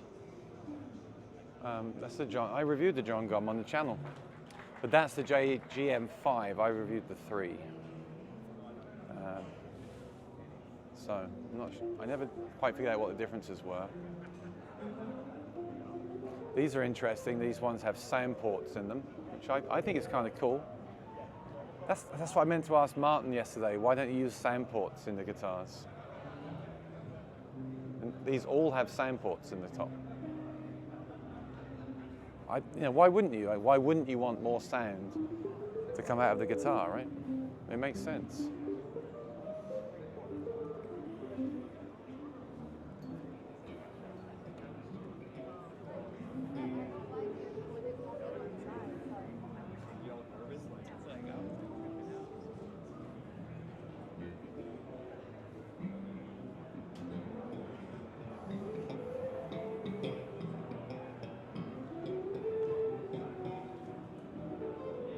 Larrabee 6110. Okay.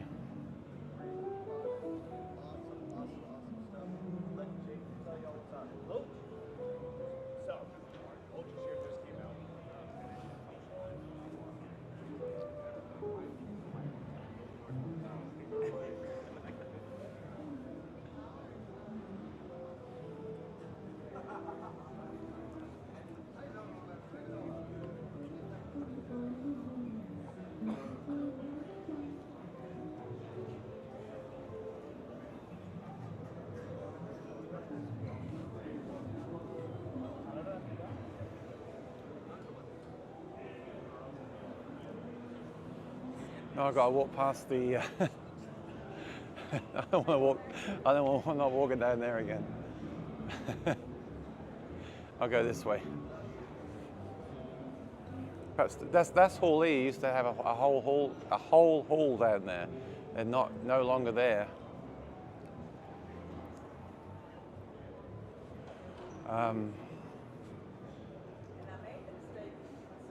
So maybe they're using that to store. So, anyway, 611, okay. Have I been here yet? Yeah, earlier, yesterday.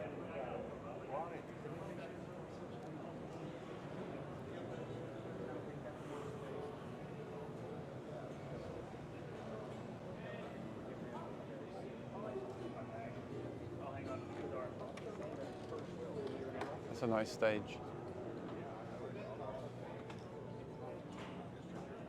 Six 110.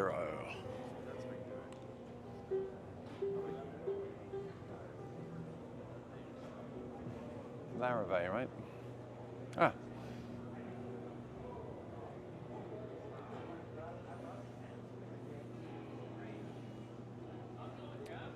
So this is the booth. They just got the guitars here to show people.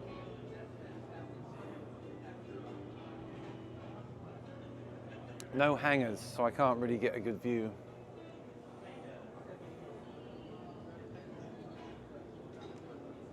Baton Rouge are not here.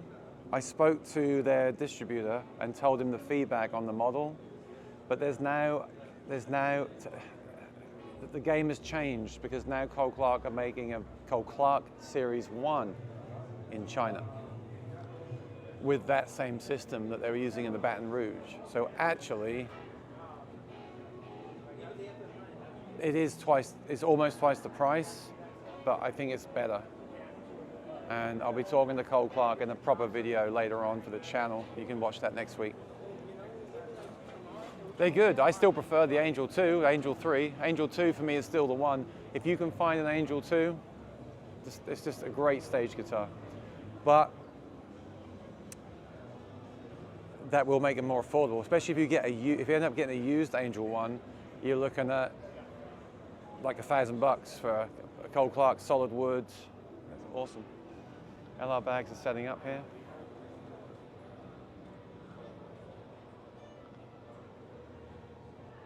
So yesterday, I wish the guy was here, I met a guy that watches the channel, and he said he uses the bags Lyric, and I brought him over to meet the guys at LR Bags, and he plugged into the new Hi-Fi Duet with the headphones on, and he said he prefers it to the Lyric. And if he's here later, I want to get him on camera, because I think it'd be really cool to ask people. I wish I filmed it as he did it. I think it'd be cool to get people's opinions on gear at the show, you know, people that are just wandering around and trying stuff. It's hard to do, but I'm just letting you know that's what he did. Revance 5644. 56, yeah, I know where they are at the back. People are arriving. If the stream goes down, that means there's no network left. It's too congested. I'm going to keep streaming basically until the stream stops working. That's what I'm going to do. Because then I can't do it again after that. So I'll just stream until we lose signal. And then I'll go and film Cole Clark's thing. And at 11, I'm going to see Fishman for some stuff. And then I'm just going to walk around and do videos. Yeah, reach out. If you see something that would make a good video, let me know, because I'm trying to do videos for the channel next week that people, you know, obviously people want to watch. I know AMP1 will get views. I know LR Bags will get views. I know Martin will get views. I'm probably not actually going to, yeah, I've got a Martin video, but not a booth tour. So if there's anything you think will do really well that I should do while I'm here, then send me a message through aaronshortmusic@gmail.com.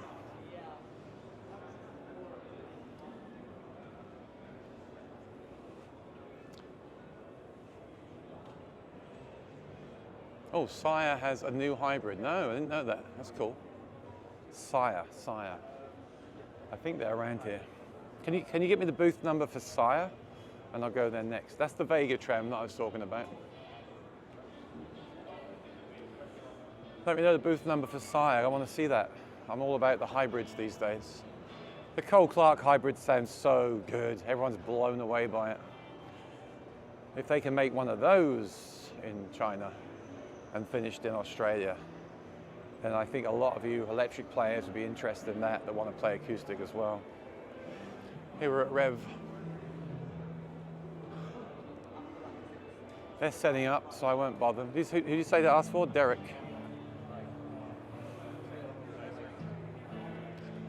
We have to understand that there's still the show opens at 10, it's 9:15, people are setting up, doing some setting up on the guitars. The Rev giveaway, yeah, here. If you scan my picture, you have to be here, I think. I will come back.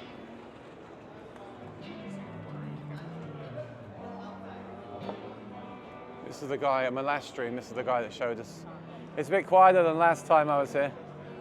Right. Very significantly quieter So than it was. I'm live streaming now because once the doors open, I lose signal. Yeah. And I can't go live, and then it's also a bit quieter. Yeah, exactly. So Nice they- to be able to talk a bit. They're all asking me to come over and look at the Rev booth, so Okay, yeah, come check it out. yeah, man.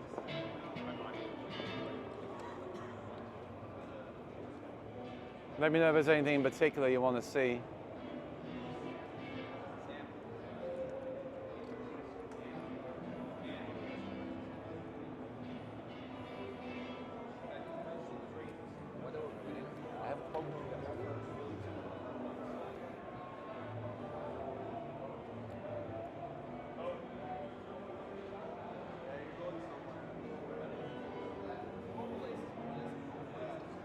Derek. I do watch their channel. I do know who Derek is. I'm just busy looking at the camera.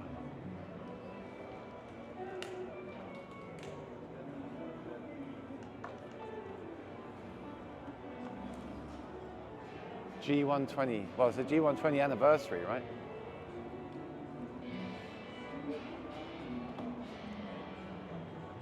Thanks for the coffee. Appreciate it.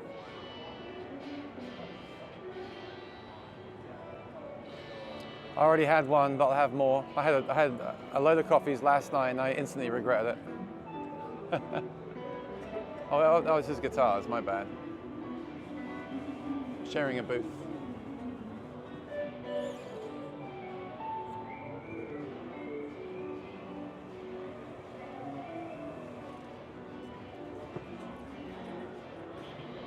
Morning. Morning. So yeah, I will enter that competition today. Thanks for letting me know. And if I win it, then definitely thanks for letting me know. Yeah, I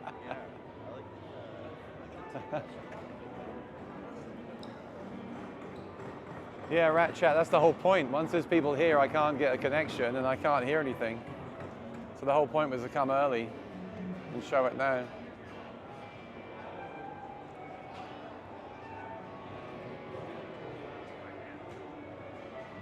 As soon as the main doors open, I won't be able to go live anymore. It's crazy. Should have got Verizon. Marshall not here. No Marshall, no Fender, no Gibson, no PRS. That's a lot. It's a lot missing, right? G5A Sire. I'll definitely check that out. Doors open in 40 minutes.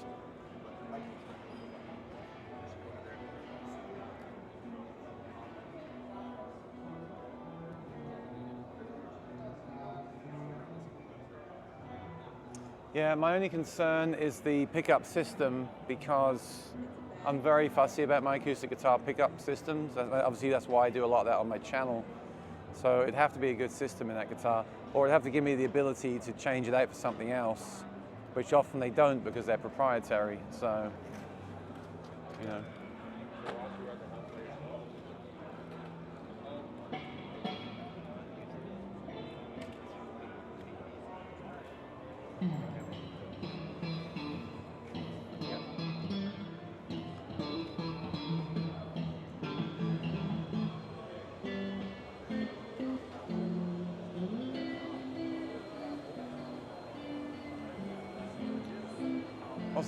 What's that Rat Chat? They're giving away a pedal.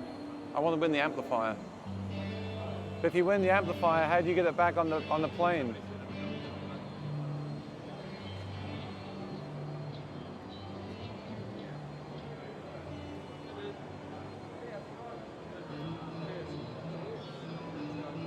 See, this is what happens before we open.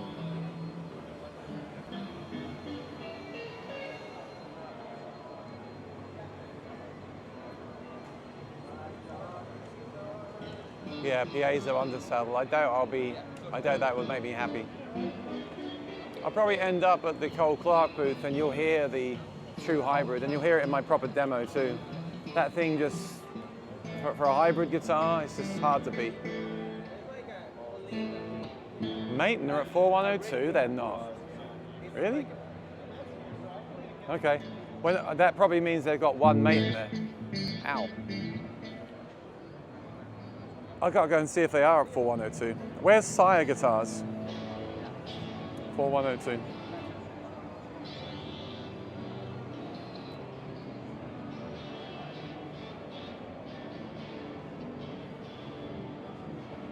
Maton don't have a booth, sadly. That would have been awesome. Yeah, still quite a lot of companies that are not here. There's a lot that are here and a lot that are not here.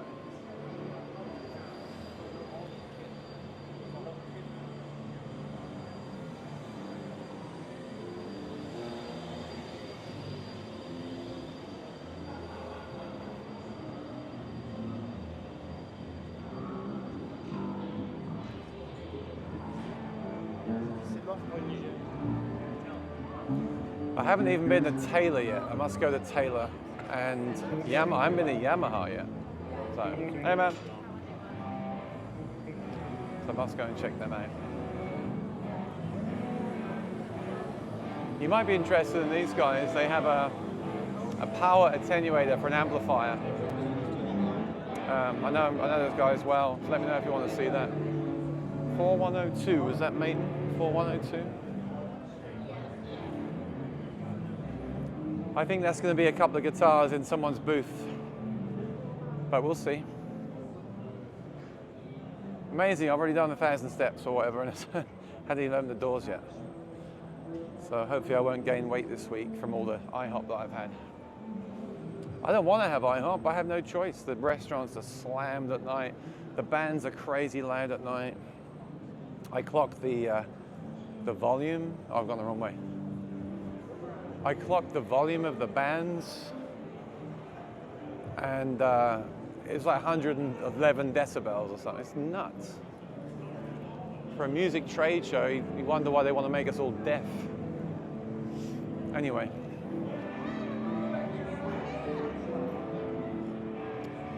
$4102. Yeah, I want to show you that.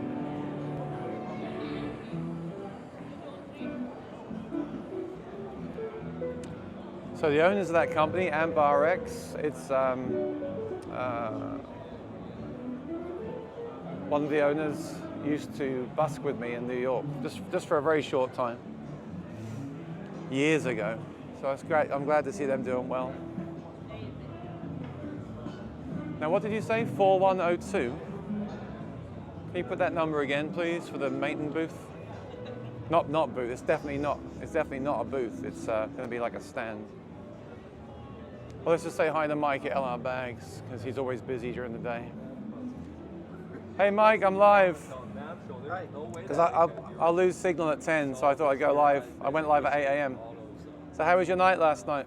Good. We just went and played some pool. Are you losing your voice? No, I'm fine. Oh. Excuse me, everybody. We went and played some pool and went back to the Airbnb. Played pool, went to And played Airbnb, poker, yeah. and played poker. What time do you go to sleep? Probably 11. 11? That's not bad. Yeah, me No. too.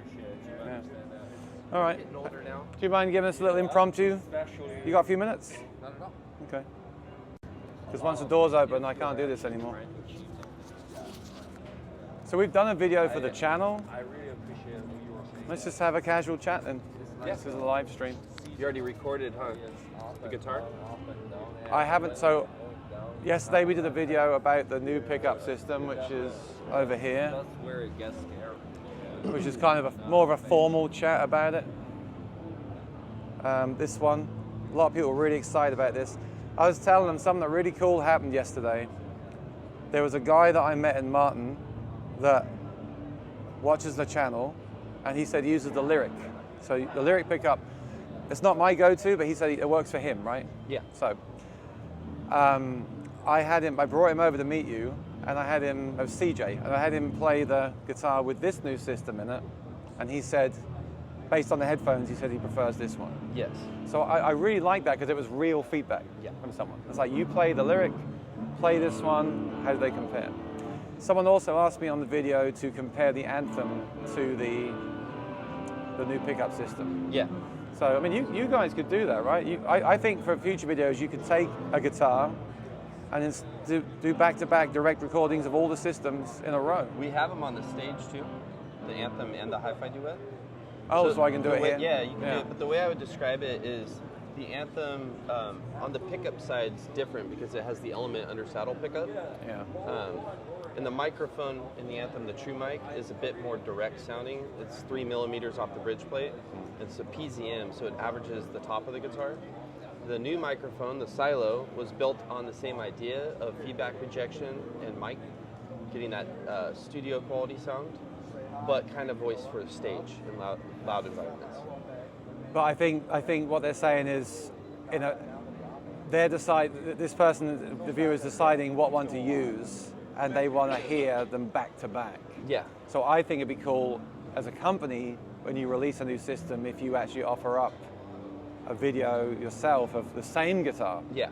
With all your systems you currently offer, back to back at the volume match level. Mm-hmm. I mean, I do that when I can. It's a lot of work for me, and I get help to do it. But I think as a company you should do that because it would give people an amazing reference point We did that, but we didn't film it, but we did a test on 10 guitars with the Element and the Hi-Fi and the same guitars to test for feedback resistance. Yeah. And they were pretty much on par except for one of the guitars.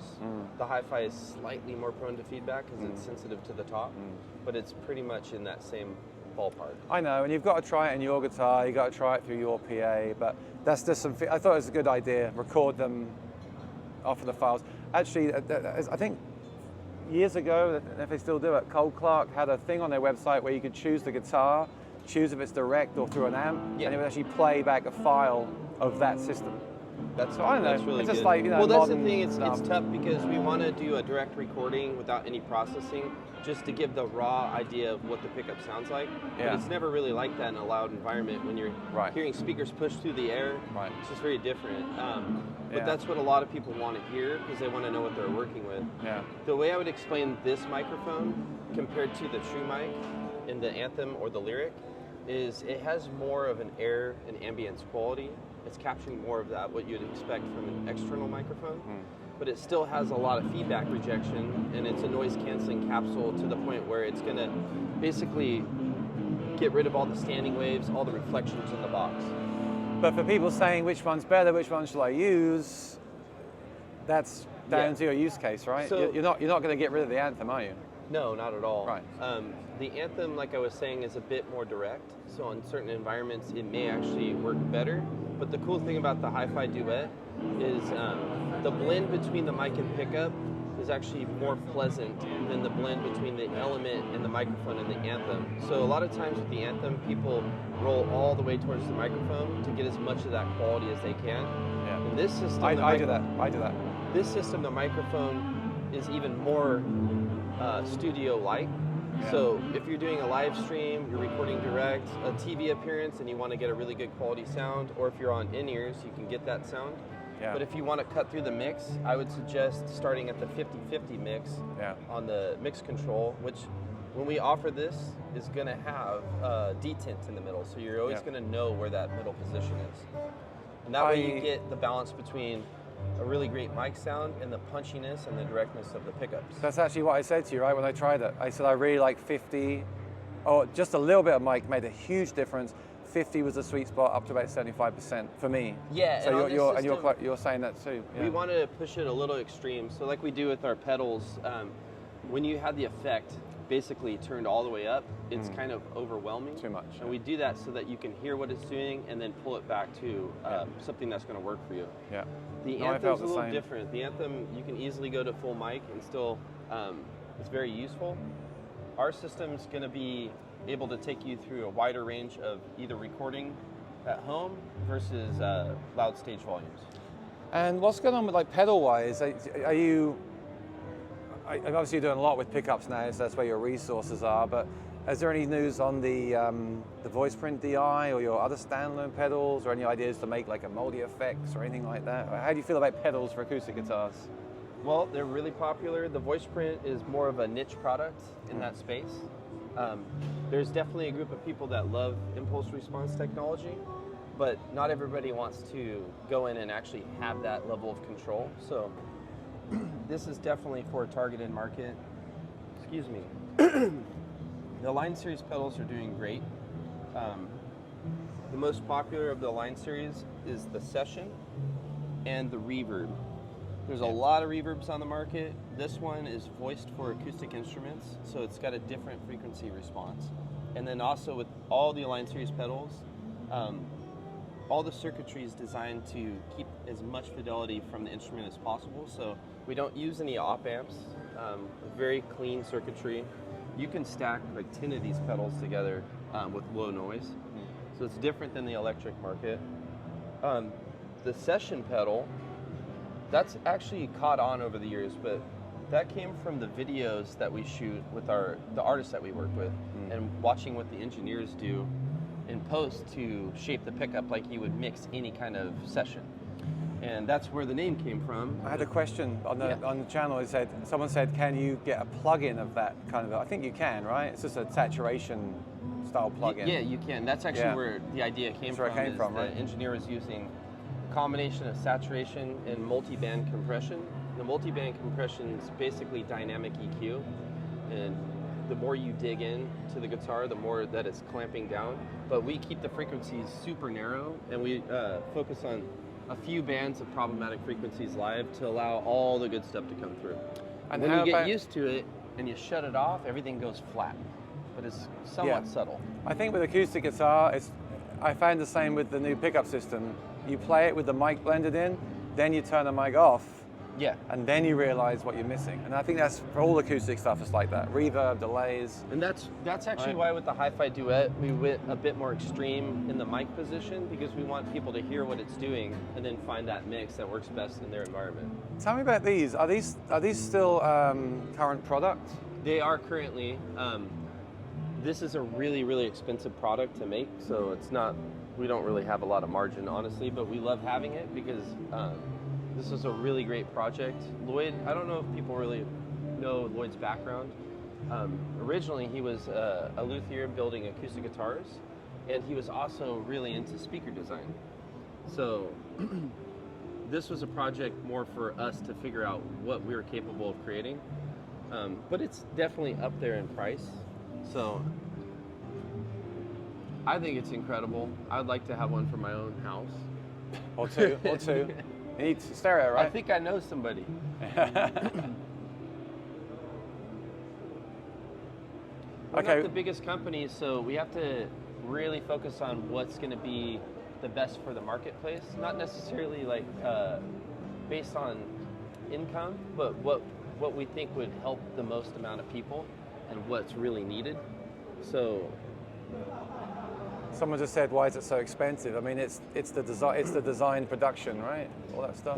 The mold for this front cover, which is a horn system, is really expensive. This is all Baltic birch ply with a walnut veneer. The preamps are all discrete electronics. The power amp is really high quality and it's custom made specifically for this, so it's lower volume, more expense, but sounds better. The reverb is not like an off-the-shelf chip that we purchased. It's actually something we designed in-house. That was our first digital product that we designed. Is that the same as in the pedal or different? Yeah, so it was so popular on this speaker that we decided to put it in a pedal and give it a few more parameters, some more control. Like I was saying before, the reverb specifically voiced for acoustic instruments and also for your vocals. So it's not targeted like a electric guitar pedal would be, or electric guitar reverb. Those didn't really work well for us, and so we wanted to create our own. And there's so many speakers on the market now, all the battery-powered ones, the affordable, lightweight ones, and this is more of a specialized thing, It's specialized, right? And actually, instead of focusing on competing at price, because we're not as big as some of the other companies. Right. The whole purpose of this was to get the best sounding system we could. Right. And that's really where a lot of the money went into. But we're not trying to like compete with Bose or Turbo Sound or anything like that. It's just we wanted a really high quality sound. Why does Bags favor discrete electronics since you can find very good audio Sorry, that was kooky.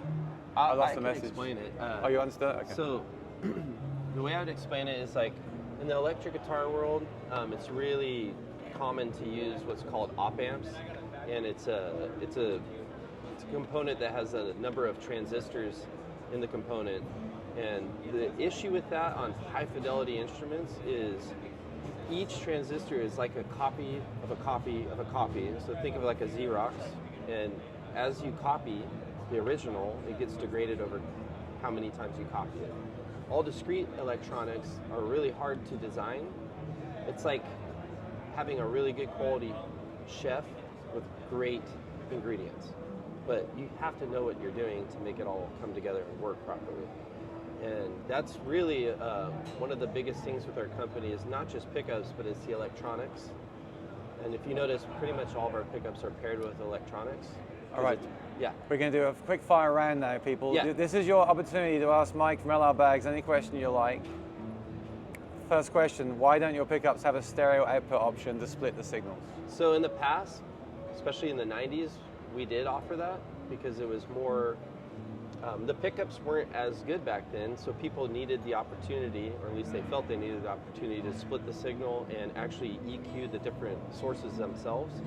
And our goal since the beginning is to take basically Ry Cooter's rack of gear that he used to swear at because it was so complicated and shrink it down into something that's plug and play. And we've kind of incrementally got closer and closer over decades. So when we came out with the Anthem in 2011, people were upset that it was a mono signal out, but that's because there's a very sophisticated crossover built into the preamp that allows the pickup and microphone to work properly. And we're going for success on a broad range of instruments and different playing environments. And our goal is to put in the heavy lifting so that you don't have to. There can be benefits of running things stereo and being able to do it yourself, but it's very few people that are actually going to accomplish what we've done. You know, when we're designing the electronics for a system, we're putting years into it, and we're testing it on multiple guitars in different environments. So our goal is to actually, like I said, do the heavy lifting for you, and then give you a better sound than what they did back in the day by plugging into a pendulum or whatever system that they plugged into. Is the Duet and Lyric Anthem picking up the soundboard or the air inside the box? A mix of both, but the actual silo microphone is somewhat decoupled from the top. There's a suspension inside the housing that allows it to capture what's coming through the perforated holes in the back, or the side, sorry. And but because sound's coming off the top, it is capturing that. So it's a blend of the air and then what's coming off the top. But it's not like a transducer where it's mounted to the top like a contact sensor. It's different. In the promo video, I think you said it's capturing the air inside more so than the top, right? Part of the reason we say that is because people are very used to what the Anthem sounds like. It's been out for 13 years now. When people get used to that, they expect maybe the next product's going to be somewhat similar, and to some degree it is. It's built off the same idea, but the main idea is to cancel out all the reflections inside the guitar, because it actually sounds kind of bad inside of a guitar. It's not what you hear when you put a really good quality studio mic in front of the guitar. So the idea is to have some of the benefits from the true mic, but also take it to the next level. Is there multi-band compression or compression in the Duet like the Lyric has? Not that I know of, but the Anthem has compression on the low frequency response. The Element VTC has a compression on the low frequencies. So I'd only assume, I don't know, but I would assume that same technology is built into the Hi-Fi Duet, and we can confirm that with Tommy. The reason why we do that is when you're playing an acoustic guitar unplugged and you really start to dig into the strings, the mid-range and the treble frequencies become more pronounced. It's not that the bass goes away, it's just the other frequencies are more pronounced. So to your ears, you think that it's a little bit brighter as you dig in. Most under-saddle pickups, or a lot of other pickups, even bridge plate pickups, don't track a guitar like that. So if you really dig into the strings, the bass can become overwhelming. And so we decided many years ago to create a circuit to actually tame some of those low frequencies as you dig in. And it's because we're trying to track the natural dynamics of the guitar as if it was just coming from the guitar, and not trying to feed you an overwhelming bass response that's unnatural when you're playing. So with us, the sound's extremely important, but so is the feel of playing, because we want you to be able to dig in and kind of forget that the pickup system's there as much as possible. In the Element preamp, is there voicing or is it transparent, flat? On the Element preamp, you said? Yeah. Oh, no. That's what I was saying earlier, is we pair our systems with electronics. So the way it starts is we design a transducer or a microphone and we put a lot into the mechanics of it so that we can get it as close to the guitar as possible. No pickup system, no microphone's ever going to be exactly what the guitar is doing. So then we pair it with electronics that either have some low frequency compression or a pre-contoured EQ curve to basically take it over the finish line. So with the Hi-Fi, what's different about these contact sensors relative to what people might be used to on the market, if you plug ours in passively, and there's a reason why we don't currently offer it passively, is because it has a lot of really, really low, kind of sub 40 cycle response. And that influences higher frequencies, and people don't always put that together. So we have to tame that with the preamp. And then what's also different about the Hi-Fi is it has a lot more top-end dynamics than you expect from most bridge plate pickups. So we even have to kind of sit on that a little bit. But the reason why we mechanically design it to work that way is because we want a really, really wide range frequency response, and then clamp down on it with few components, so it's not really altering the sound too much. It's just basically shaping it to be natural. Did you voice hi-fi and the hi-fi duet for a rosewood or mahogany guitar? Does that make a difference? I guess, because there's so many guitars you can test this in. It amazes me you're making one system for any guitar. So do you have like at headquarters, do you have like a bunch of all different sizes and you Yes. install it all? And whose job is it to install it into all those guitars? A wide range of people. So That's it mainly crazy. starts with our general manager, Bo Radis, Okay. and then the pickup manager, Warren. But we have a couple techs as well. And then I'm a marketing director, but I've been around at Ellerbags for 22 years. So even I was replacing microphones and putting them in different positions at one point to test. We tested on a lot of guitars. So how do you do it? Like there's jumbo guitars, there's small body guitars, there's carbon fiber guitars, there's mahogany guitars, there's rosewood guitars, there's maple guitar. Yeah. How do you make one system that works with all the guitar? I mean, okay, no pickup works with every guitar on the market. I've experienced that. Yeah. But how do you make a system that works on 95% of guitars By in the world? testing it on the bell curve of guitars and Okay. even different systems, like, so we'll test it on a Taylor with the newer bracing and find out what the response is like there. And then we'll test it on really standard guitars, J200, Dreadnought, different Dreadnoughts from different companies, a lot of OMs. We have inexpensive guitars that have holes cut in the back where you can open the door and pop in pickups and microphones. But it's really like a labor of testing. We honestly, we don't always know why things work the way they work, and we find out later through the testing process. For example, on this new silo microphone, Lloyd has over 1,000 hours logged on just experimenting with that microphone. Different capsules, different housings, different suspensions, different materials. He always has an idea, but then going through the process, you have happy mistakes or things that you didn't expect to happen. And I think that's probably really similar to a lot of design in different companies as well. Do you design the pickup and the mic and then the preamp? Or everything together? You just said, right? You design the pickup and the mic first, and then you voice the preamp for the system. Yeah, for the so mic. actually with the hi-fi, that project started 25, 30 years ago. It was a challenge from Jackson Brown, who's using different contact sensors, and he's really good friends with my boss Lloyd Baggs, because Lloyd built him a guitar back in the day. I think it was the late 70s. So they've been friends ever since. And Jackson asked us to create a contact sensor that was non-invasive, didn't necessarily require glue, that was affordable and had enough feedback rejection to play in most environments, and then sound and represent the instrument as closely as possible as you can get with just a pickup and no microphone. And I think also 80% of the acoustic guitar forum, including me, have asked for that as well. Yeah. That's the dream, right? Nothing in the Well, guitar and an amazing sound. What's funny is what people might think is the dream or the gold standard doesn't always translate to the stage. So we have to balance a lot of things to make sure that we have something that's going to work on a wide variety of guitars for a wide variety of playing situations and styles, and be bulletproof. So there's a lot that goes into that. The hi-fi transducers took about 3 to 4 years to develop. We have 3D printers at the shop. We test different materials, different sizes, different types of sensors, Wow. different epoxies. And then that's how we've reached. It took years. Like I think Lloyd was the one that originally was working on the hi-fi transducers. He kind of hit a wall for a little bit, kicked it over to our general manager, Bo, who oversees everything now, but was for many years in charge of all the pickup development and pickup production.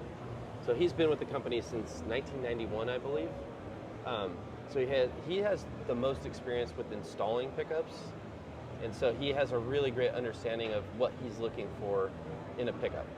So he worked on it, and it went back and forth between him and Lloyd to where we eventually were really pleased on a wide range of instruments. The microphone's different. We've always tried to outdo the Anthem system, and that's been a huge challenge. We came out with that product in 2011, and it's just a great system. It's really taken over as like the flagship product for our company. We never designed it for OEM business because it's pretty expensive, and it got adopted by a lot of guitar makers, so that was not expected. So that's kind of been the standard for a lot of players, but we want to keep progressing. And when we came out with the hi-fi pickups, it was really to like kind of step away from under saddle pickups for installation process, for balance, and just sound quality wise, it's more acoustic sounding to have the bridge plate pickups versus the under saddle pickup. And naturally people wanted a microphone paired with that because there's people that were used to the Anthem, liked the idea of the hi-fi, but also still wanted the microphone. And they probably didn't know, but the whole time we've been working on a new microphone to pair with the hi-fis. The true mic will not fit between the hi-fi pickups, so we had to start from scratch. Right. But still taking the idea of true mic technology, which is that feedback rejection, isolation inside the instrument, being able to be used in most environments without hassle. So this new microphone kind of takes that a little bit further. And then paired with the hi-fi, they interact with each other differently than the true mic and the Element pickup. So they're still in a crossover, but things are a bit different with this circuit. And the idea with this is to take you from pickup to microphone augmented by low frequencies with the pickup, but seamlessly blend in any position. So what you're gonna find with the hi-fi duet is a lot of people are gonna wanna put it in that 50-50 mix. It's a really great balance for most environments. All right, I'm going to end it there because we just took up like half an hour of your time, and the doors are about to open. Once those doors open, I'm going to lose service. So Yeah. Thank you, Mike. And I've got a recorded video coming next week on the channel, and I'm also going to try to add to that some direct recordings from the systems from these guitars. So subscribe and ring the bell for that. Thanks for your time. That was an unplanned like half an hour deep dive into LR Baggs pickups. Awesome. Can I take the mic and I'll come see you later on? They're saying thank you very much. They appreciate it. Awesome. And of course, I love all the technical stuff too, but the proof, as always, is in the playing and the pudding, so if you ever want to can't go wait. like in-depth, you want me to hold that real quick? No, you're right. If you ever want to go like in-depth, we can also plan out different live videos when I'm at the shop.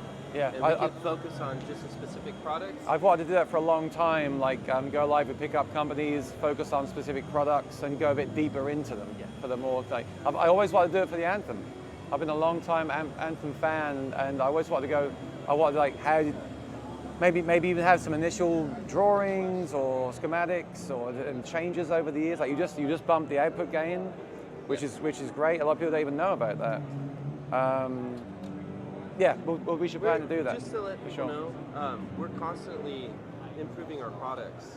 That's why you'll see in our paperwork that comes in the box, or anything we put online, is that things are subject to change. It's not so that we can cut costs; it's that we can improve the sound, or if we can improve the weight, or the shape. Let's say the shape of a pickup. We find that changing the shape slightly is going to work better on more guitars.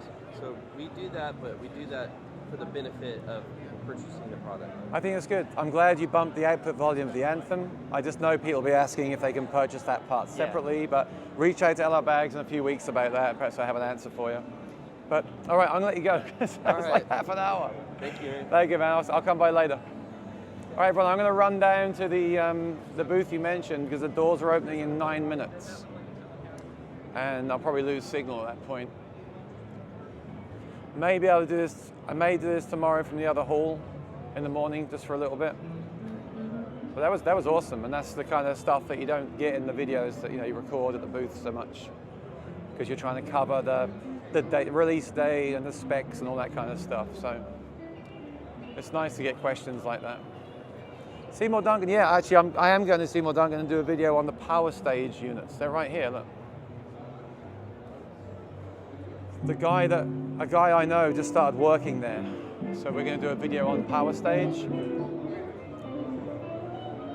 And I'm going to try to review one soon as well, because I really like, I got the power amp for the Quad Cortex from Ritter, excuse me, but I really like, but some people want something separate. So I'd like to compare that, because that's my gold standard there. That Ritter power amp is awesome. some people want a separate unit. So until they make that, you need something like the power stage. So I'm definitely going to, oh, there he is, look. Oh no, where is he? I'll come back later. I definitely need to review the power stage. And there's like 5 different power stages, right? So you need to try them all, see which one works best for you. Now I forgot which one you said was Maton.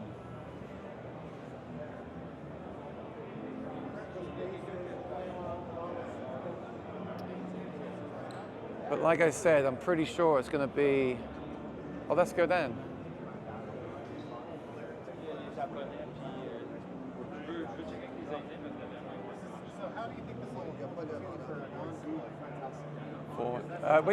Which booth was the Maton booth? 4130. Oh, we're near 4130, Sire.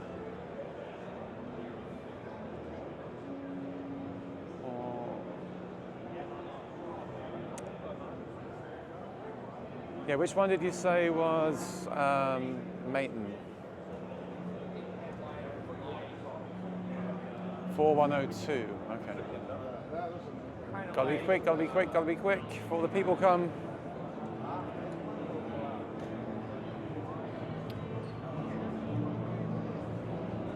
I'm going there first because that's where I was meant to be going earlier. For the Cole Clark, subscribe, ring the bell, that video. I'm gonna do a whole deep video, long form video on them. They've got a lot of new stuff and I like their stuff. Definitely gonna put a longer video up on the channel for that. 4120.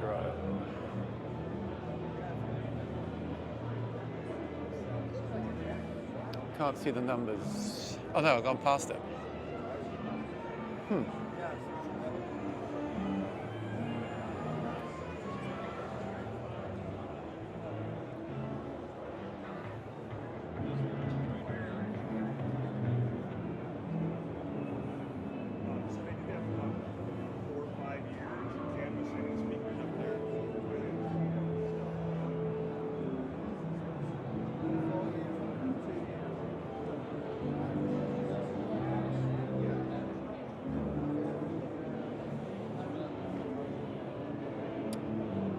You can't see the number when you need to. Oh, here we go, 40.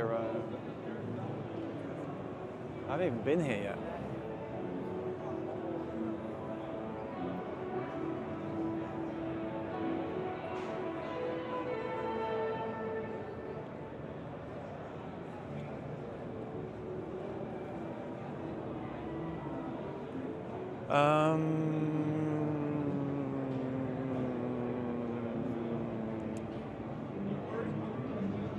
Oh, Sire, okay. Well, this is Sire.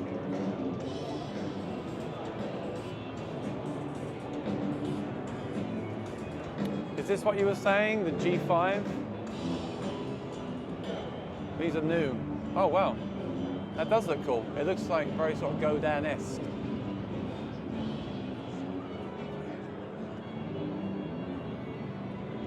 No sound hole, so it shouldn't feed back at all.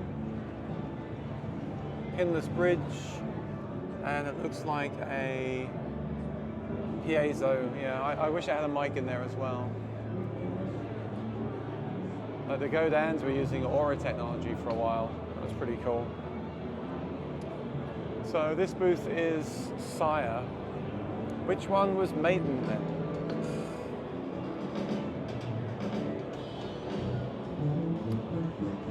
Let me know which booth is Maton, that might take us to the end. Once people come in, and probably lose signal. But I'll just keep going until I lose signal.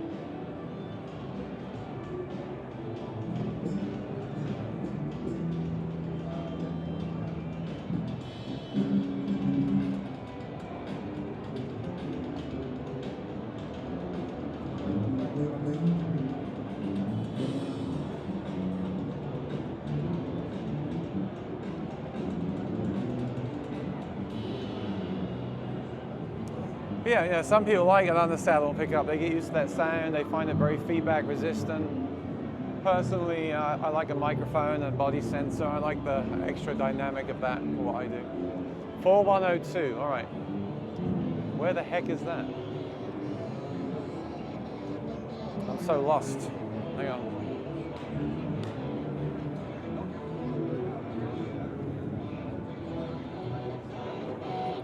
Four.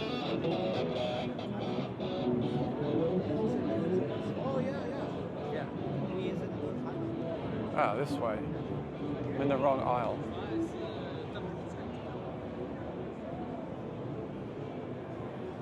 One.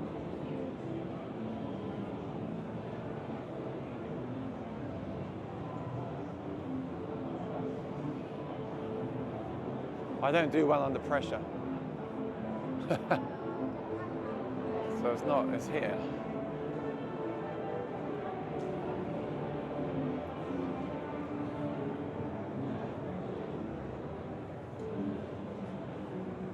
Four zeros there.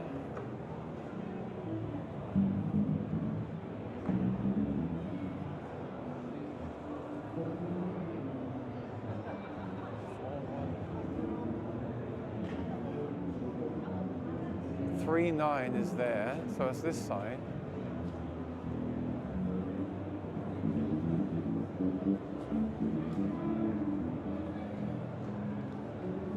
I know it's not a booth, so it's definitely going to be probably a guitar. Tajima.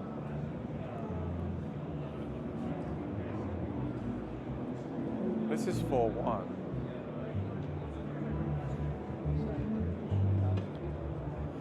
Seymour Duncan.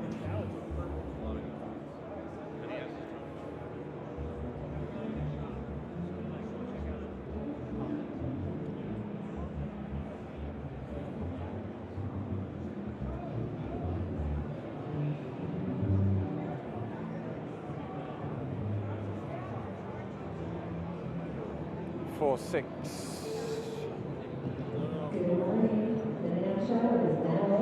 The doors are opening. We'll see how long I have signal for. If it cuts out, subscribe, ring the bell. I'll have more videos next week. I might go live tomorrow morning. It's the last day tomorrow morning. I'll go live tomorrow morning, probably from the other building, just for something different. I've done quite a lot over here. I'll post videos throughout next week, every day when I get back to edit them. But I'll just stay on as long as I can. You'll see exactly what I mean. As soon as people flood this place, you'll see it just go down. It's so annoying. I'd like to be live while there's people here.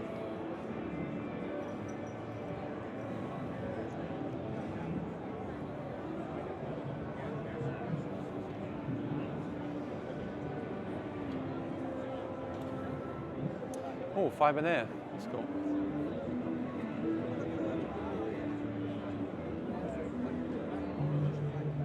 I couldn't find the Maton guitar. I don't think it. I mean, they're not here, so I don't know.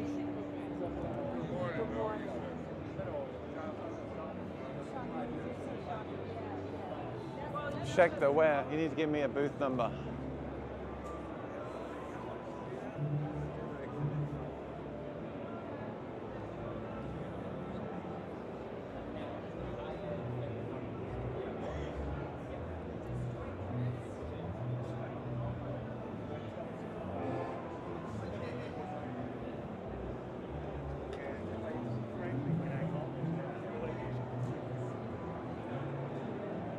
Eight 8304.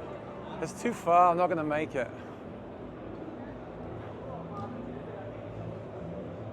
I'm going to walk around here a bit more.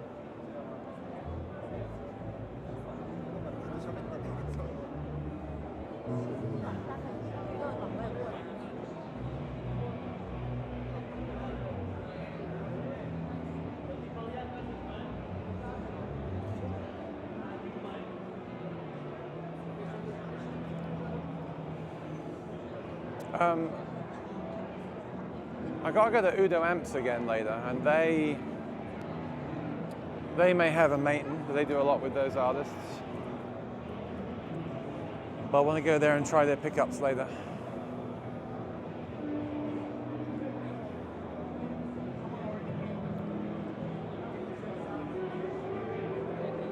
Right, 4100, it's right here. So I'll find out if you're lying to me. You put me on a wild goose chase.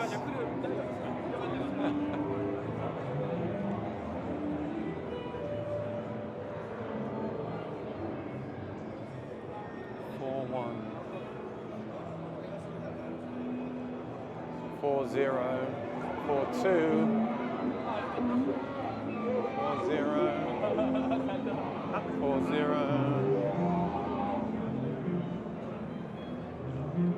close, 42,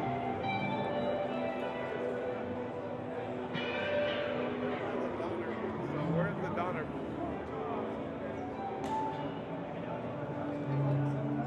that's it. But I want to find stuff in that card. This is ridiculous. 3, 3, so 4, so okay, 4 is this way.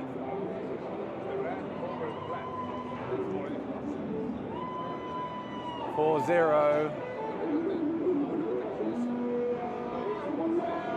41. Yeah, I give up. I give up on the maintenance. If there is one here, it's only be one guitar. If I find it, I'll put a picture on the community feed. I'm gonna walk down to Cole Clark to show you this hybrid that I keep talking about. See how long I can stay online for.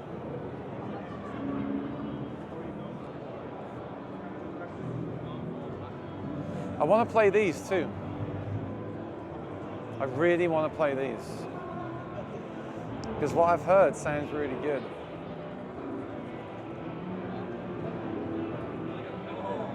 And I actually played one of these in Guitar Center, and I actually, I'll tell you, I liked it. Not the nylon string, the steel string. That's a better speaker. This one. This one. They had a used one in Guitar Center. Yeah.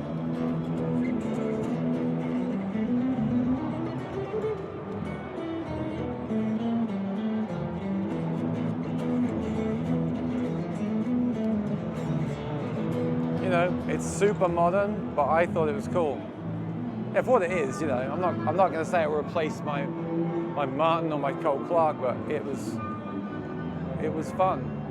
Some of those guitars that do that are not fun. Some of them are kind of, you know, just don't work well. I thought that worked well. They have a nice booth too. So I'd like to try their carbon guitar. I'm still looking for a good carbon guitar to recommend to people now that Rainsong have gone. Super dry in here. I need a humidifier for myself.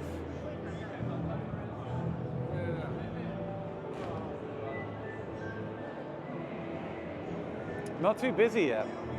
I also feel like a lot of people go home, you know. I feel like a lot of people come in for the first 2 days. I hope I haven't spoken too soon. But thought she was waving at me, but no. I'll take you down to Cole Clark. This is the main building, yes, Scott. Tomorrow I might go, oh, my hand's got cramp. Oh. Tomorrow I might go over to the other building and do a live stream for the PA and everything. Because I've only been in this building. This is Sir over here. They didn't have any guitars out, but now they've got some guitars out. I want to see if they've got that Pete Thorne HSS signature, because I really want to see how it feels. So I'm going to go there later on. There you go. I'll show you the demo of the hybrid again.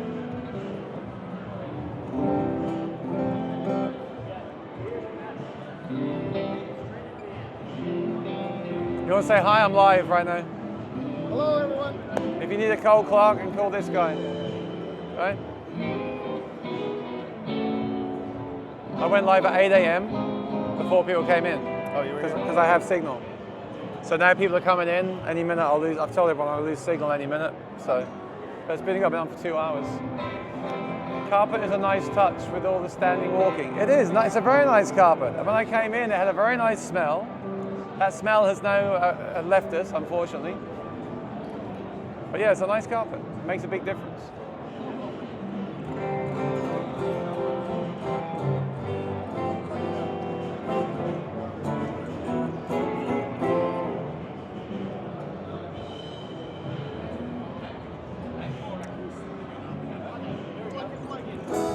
These are the ones that are Australian woods, made in China, finished in Australia.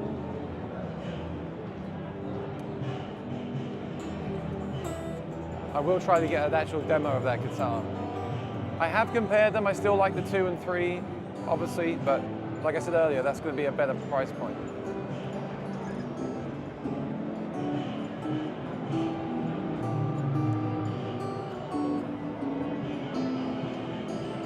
I'm live until the signal drops out. I went live at 8 a.m. Fantastic. And once the signal drops out, we'll do recorded videos instead.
Kooky, the soundboard transducer is built into the brace, so that's why it's so good.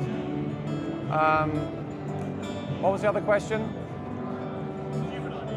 Oh, why is the Palathetic better? Oh, it's bigger. It's bigger, it's built into the guitar. Miles, you want to just tell us, this is just a casual thing so we lose signal. You want to just flip this on and tell us about sort of a brief overview while we got signal? Yeah, and then we'll do a real video later on. Just clip that onto your shirt. Right. This is Miles, the CEO, all the way from Melbourne, Australia. Say hi. How you going? He Put says his putting mic his thing on. Yeah. So, Cole Clark,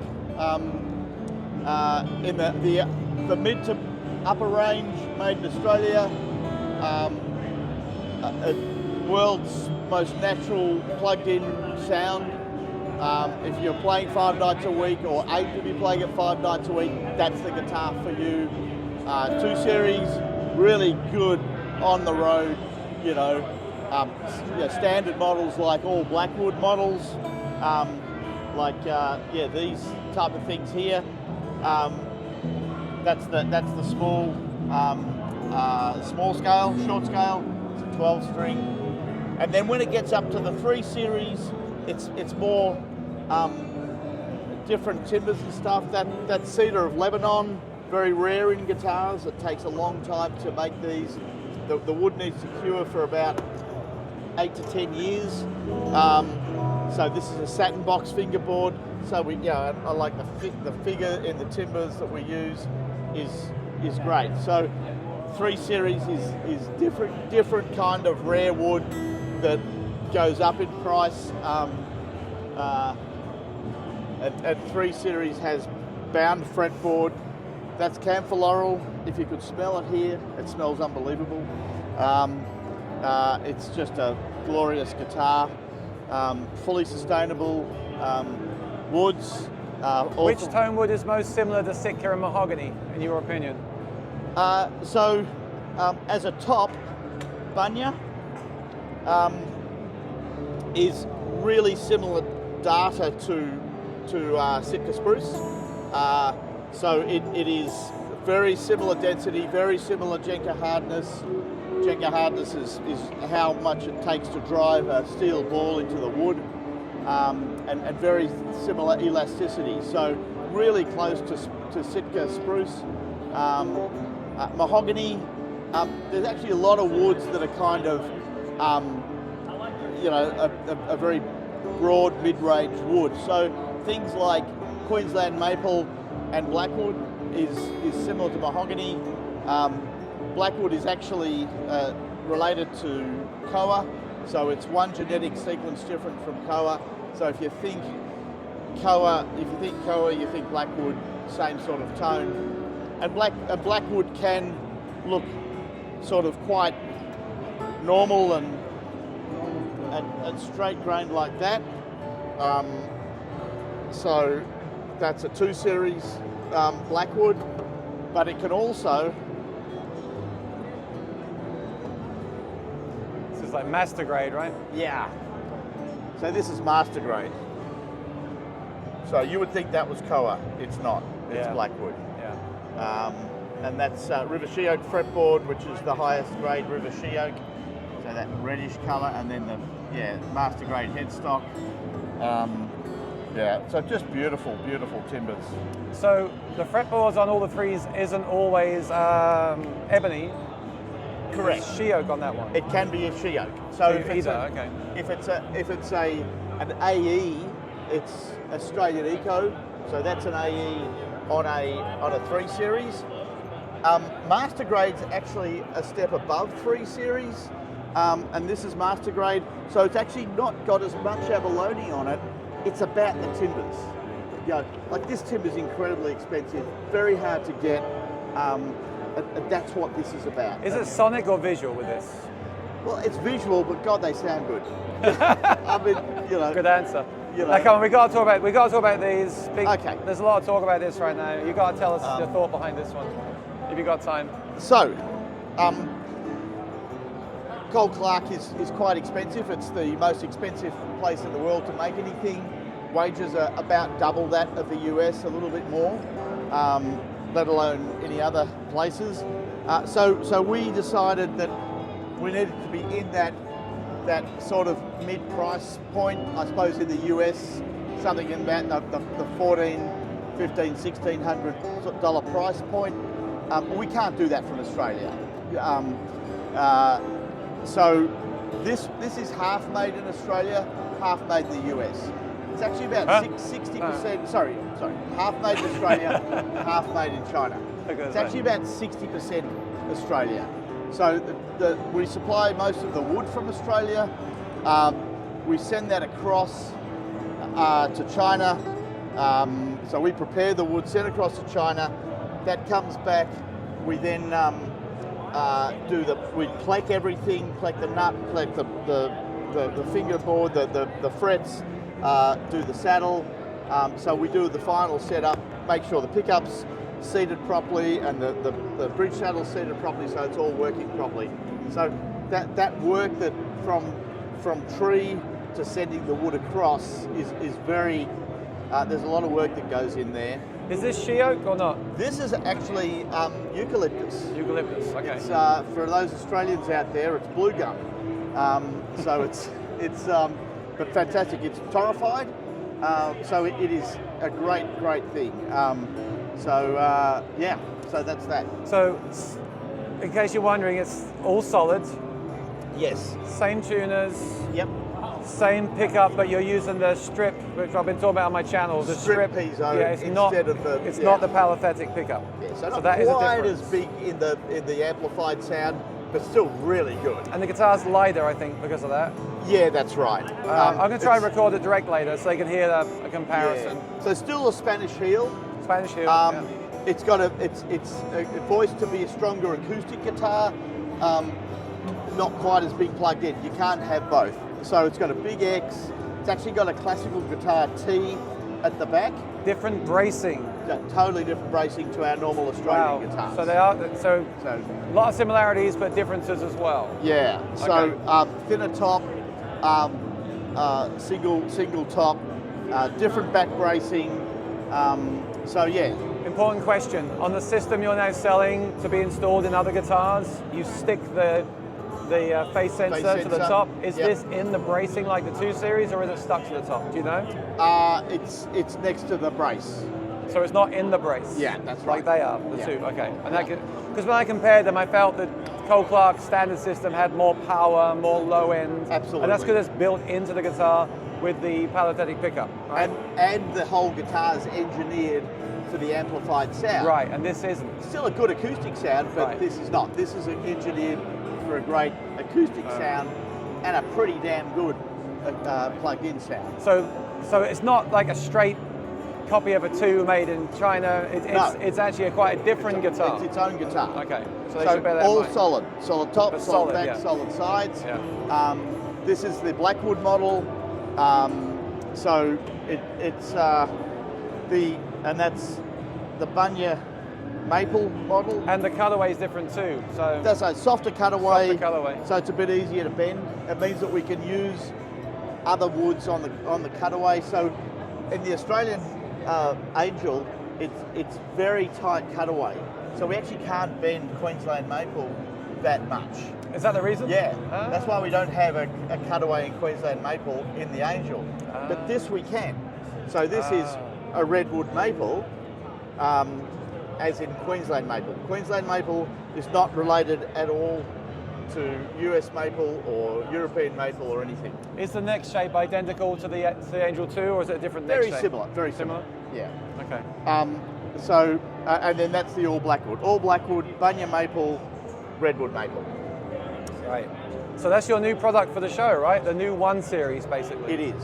Okay. Yeah. And the other thing we've launched is the I love this. the 3 Series HS True Hybrid is just beautiful. So there's now a 3 Series True Hybrid.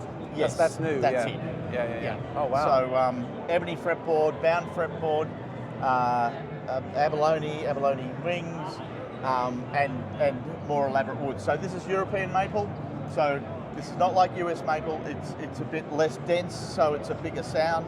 And you know it looks just great. We love the spalting in it. Yeah. So that's taken that to another level. Are woods getting harder to find in Australia? Like that, I mean, Martin is saying they've got to look for other woods now. Is that how is that? Because this is sustainable wood, right? Well, So how is yeah. it for Look, you? a lot of people are using Blackwood now outside Australia, so that resource is becoming harder. You know, people. Yeah, we sort of. I suppose foresters are learning all this, but you know, if you take all the big trees from the forest, you're left with the little trees. And we think that little trees are newer and big trees are older. But of course, like human beings, some human beings just happen to be short and some happen to be tall. You know, and if you take all the tall trees away, all the forests get smaller.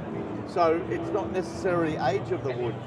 The other thing that happens is figure is mostly a genetic thing. So you take all the figured trees from the forest, guess what? You got no more figure because they're not propagating. So there's issues worldwide with things. So getting figured blackwood is really a lot more difficult than it used to be. Getting 2-piece tops or 2-piece backs, a lot more difficult than it used to be. So yeah, I think there's wood pressure everywhere, but there's less wood pressure in Australia than other places. We've got really good plantations of bunya, which is big enough for our domestic use. It's not big enough for huge shipments to China or the US. There's there's good quantities of Queensland maple, which is plantation stuff too. When we say plantation, this is stuff that was planted in the 20s and 30s, which has become like just overgrown forest. It's not like, you know, in Germany where you got nice trees all in a row with the grass all short in between them. Nothing to do with that. It's like, you know, it's just bush, and a lot of the time they don't know what's there until they take it apart. So look, wood is a certain thing. We do 30% of our timbers as urban recovery. So an arborist will drop a log, we'll cut it up. We've got our own Lucas mill, which allows us to do that. We've been doing this for 2014, so we're not new to that. That's what we've been doing. So all the redwood that we've ever had is all urban recovery. They're one-off ornamental trees. So you know, it's more expensive to cut wood yourself than actually buy it from a supplier that it's all cut to size, because they're big operations with a lot more machinery, a lot more saws and stuff that can process timber a lot quicker. So, but it allows us to get timber where maybe some other companies can't, and it allows us to use some timbers that other companies can't buy commercially. And by the way, if you're watching, looking for guitars right now, because I always say I want to see more guitars, a lot of these have been sold to stores. We've got Music Village, right? And Broken Road, is that a dealer? So who are the stores? So if you're looking This for a is Cole Sean. Clark right now, check out Music who are Village the like stores next that week are- or the week after. So who are the stores that these guitars are going to? Music Village in Music Village is in Ogden, Utah. Music Village, Fantastic. Utah. We're about to do a clinic there next week. Yep. Is that a Tuesday. store, Broken Road? Is that a store or a band or something? That is a studio. Studio. Studio. Okay. But there's also here in LA. There's instrumental music. Instrumental music. They've got They bought they this keep. one. If you walked in there right now, they've got none because they keep selling them. Right. But they've sold quite a huge quantity between, like last year. So they're going to be getting about 12 guitars in the next week or so. If Gary's watching, this one that I showed you on the stream the other week is going to, the other day, is going to instrumental music. So look them up next week, the week after. So they're in 1,000 Oaks instrumental, and also Fret Nation Bass dealer. is the new bass dealer. Basses are great. It doesn't make sense that an acoustic guitar company can make a bass, but I know, look, I always forget you do. I didn't know you made a 12 string. yeah, there you go. Is that new or has that been forever? Been forever. Let me show that. That's been sold to Music Village. There you go. I haven't seen a 12 string before. Yeah, they're a beast. They're just a huge amplified sound. And with that pickup as well, and Yeah. 12 strings. a monster. Yeah. 50 mil nut. It's not for the faint of heart. It's So you don't make many of those, right? Yeah, we do. You do? Yeah. It's a good, I don't know, 100 a year or something we sell. It's great. What's your best-selling model? Number one selling model Yeah. is Right now.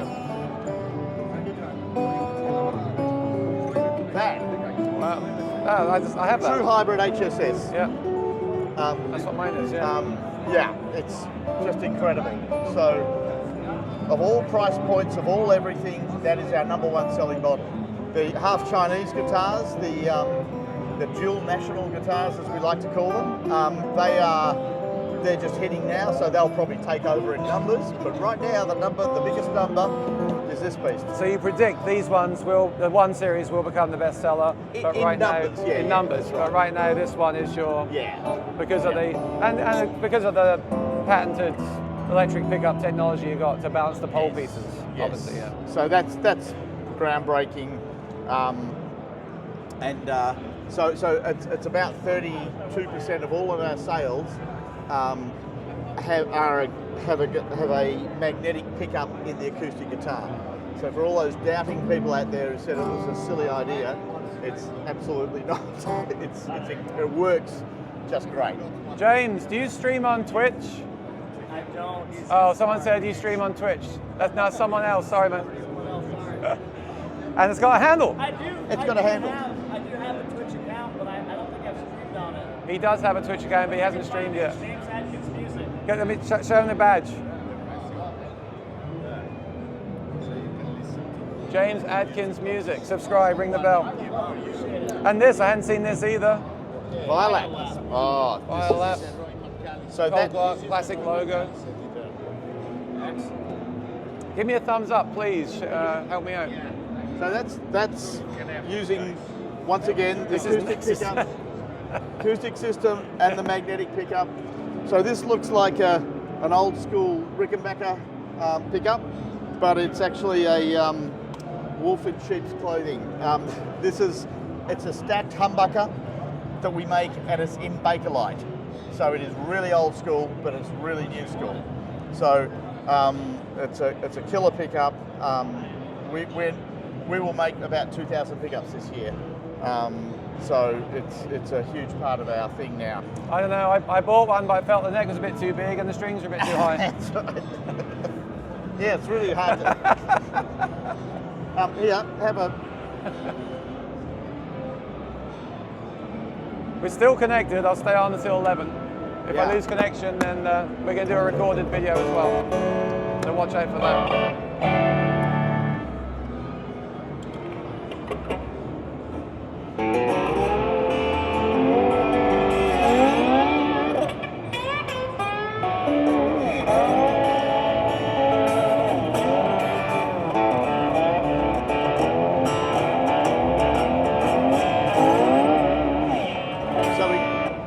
this great little Laney valve amp down there, which is great, and then a QSC PA just going flat into that. So you've got electric and acoustic sounds Yeah. from that as well. One or the other or both.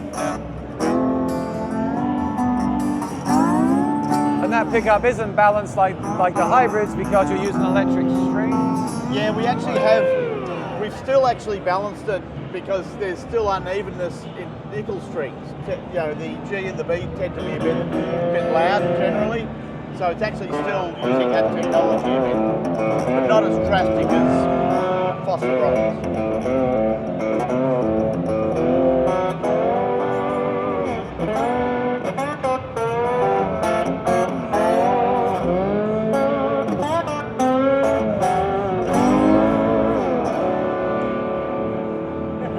Another best lap player. Sounds great. Sounds great. I love the logo too. Yeah, That's yeah. the original logo, right?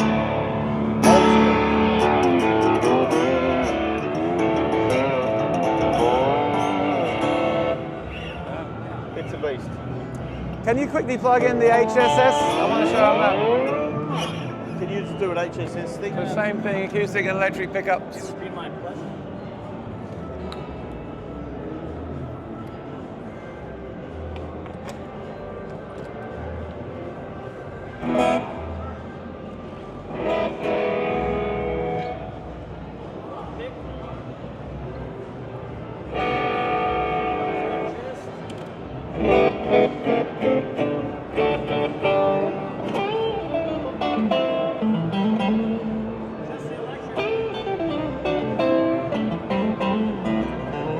Sorry? It's a live stream. He's a blogging guy. So yeah, live streaming. So this is the. Remember your mic's on.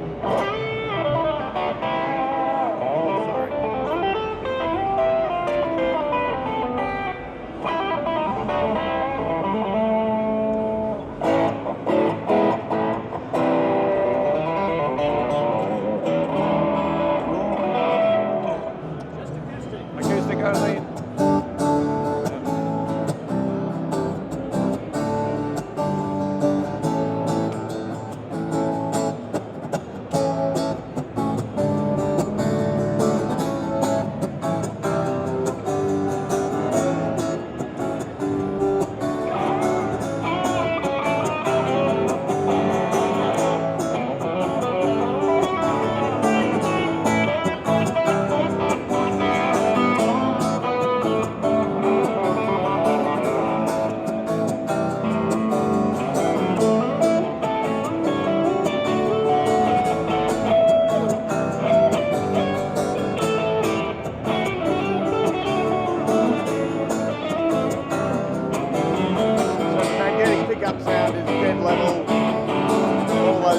Alnico 5 magnets are balanced.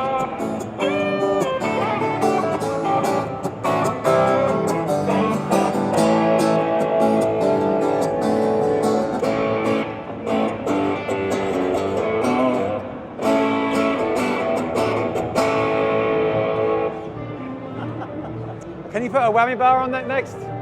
Well, you laugh. There's the virtual Jeff. Have you seen a virtual Jeff? No. So it's a fantastic thing. You go the output of the guitar into that, Oh, the thing on the strap. and then into the amp, and it is just seamless digital tremolo system. There's also a digital pedal now, which is like a whammy bar. Right. And there's a Casio have a concept of something that goes on the strap, but when you wiggle it, it affects like a pedal. Try its virtual Jeff. It's great. The only trouble with this is it's only one input, one output. So that of course it's got two. So you can. No, just use it on the electric sound. Yeah. Like a Strat. Yeah. But what you're doing is you're bending that, and the other one's staying the same. People have put like Bigsby's on acoustics, right? It's been done. And that's a single amp. Yeah. So yeah, but the virtual Jeff is astounding. Really astounding. All right, so everyone loved that demo. So I'm going to try to do an actual 4K video with Miles, the whole lineup in depth if we can. So subscribe and ring the bell. Watch out for that next week. That was fun. That was a nice impromptu. I like doing this because it's more casual. Yeah. You know, once you start doing it with all the mics and everything, it gets very, it can get a bit corporate, you know? Yeah. So this is more like, more casual. All right, can I grab the mic and I'll come and see you later on? Beautiful. Awesome, man. No, enjoy the rest of the show. I'll be back.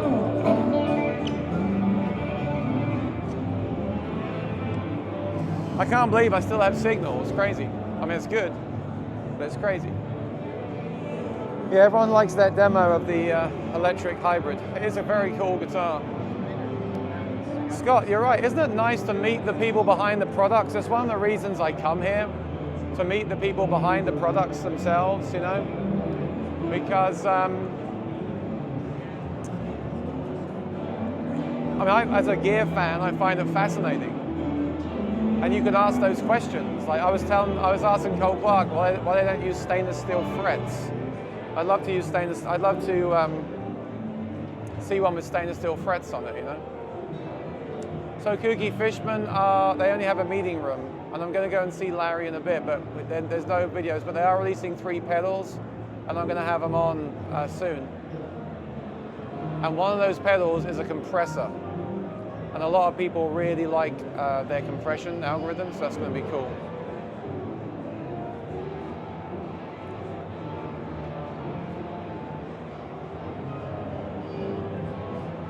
How you doing? Good, yeah, good. What pickup system are you using now in your electroacoustics? Double acoustics. Double acoustics? This company right here. Because you were using Supernatural for a while, right? We were, that's correct. And the only issue that we had, Brad Clark makes some great pickups, but Kepler is a really high volume guitar company. Right. And his was more of a little kitchen operation, and Okay. it was just not So being you able need, to keep up you need with the numbers, demand. yeah, you need numbers, right. Very cool. So these are the new model. I'm just live right now. I'm just on the YouTube channel. Yeah, one of the coolest things that we're introducing at the show is this new system. Oh, you got a new system. Okay, cool. So this is All right. a magnetic pickup with a microphone. Yeah. It has our what we call acoustic effects in it, which means it has built onboard effects, and the effects come through a little speaker mounted inside the guitar on the back of the guitar. So you stick it on inside. Right, you stick it on inside. So once the effects go through there, that means you don't need an amplifier to hear the effects. And the Yeah. effects, by the way, are selected this way. There's reverb, chorus, delay, and the compressor. Yeah. There's presets that you can go into and select as well. So you can put that in any guitar, right? Any you can just guitar. buy the system, put it in any correct. guitar. Then what's also cool, Oh, it's an app. it That's has cool. an app that comes with it, so I can search for the pickup. There it is, connect to it. Wow, high tech So- acoustic stuff now. So instead of having to select the pickup there, or the effects there, Nice. I can just go here, I like that. activate it, set it any way we want. Does that stick on with glue or tape? The guitar? The transducer Oh, no, inside? with the Or tape. Tape. It's a tape, So it's yeah. non-invasive, right? No, not Okay. invasive at all. It also has metronome, of course, a guitar tuner. And if you play the metronome, I presume it comes through, it doesn't come through the phone, it comes through the guitar, right? It comes through the phone as Right, well. yeah. Oh, both, okay. Drums, lots of different drums. Drum Play beats. alongs, yeah. That's very interesting. A looper. built A in. looper, all So right. you can play along and then. I'd like to try this later. I'll come by and try it out, yeah. The other thing though about this is you'll notice there's no end pin on it because it comes with a receiver because it's wireless. It's wireless? That's Up to interesting. 150 feet. So it's Interesting. a really great sounding pickup too. What is the battery life then? If you're doing a gig, if you're doing a gig, how long would that last for? We say about 40 hours. That's 40 hours. That can't be 40 hours though. No, this has, but you can see it's rechargeable. The battery's in USB-C, here. nice, Yeah, yeah. nice. Okay. And this is also rechargeable by USB-C, but this uses a battery called an 18650, Okay. which is a mega battery. Looks like a big AA, but it has a lot more juice capable of storage. And is this is brand new? This Brand new here at the show, yep. Right. Oh, I need to try that out. Yep. Because people like non-invasive, people like modern apps. Some people don't, some people do. Yeah, The ones that do, that's it interesting. installs very, very quickly and easily. So you can try it out very easily as well, right? Yep, exactly. Oh, I'm glad I stopped by. And then what's your regular pickup in like an electroacoustic? You have something else that you use as The well? ones that we mount inside of our guitars, I don't want to show that one. Like this one, right? Yeah. So our normal pickup that installs in a Kepma model is also an Acoustifex. So it has reverb, chorus, and delay. In our guitars, it's undersaddle and undersaddle piezo and a microphone with independent level controls. Nice. So you just And effects. and the effects on. And I put It's that. hard to hear in here, but just I'll exaggerate the settings. Yeah, I hear it. It's good. Yeah. That's getting quite big now. You're getting a lot of companies are using like effects in the acoustic guitar. If you're Exactly. playing on the couch, it makes it really fun. You haven't got to plug it in to have the effects. Then we also have in our entry level series. Are you going to show me? I just wanted to see what this was here. It's a prototype here at the show. So Okay. So you're not showing that. not really showing it. This is another pickup in our lower level. It still is Acoustifex in that it has reverb, chorus, and delay. Yeah. And then a volume and a tone.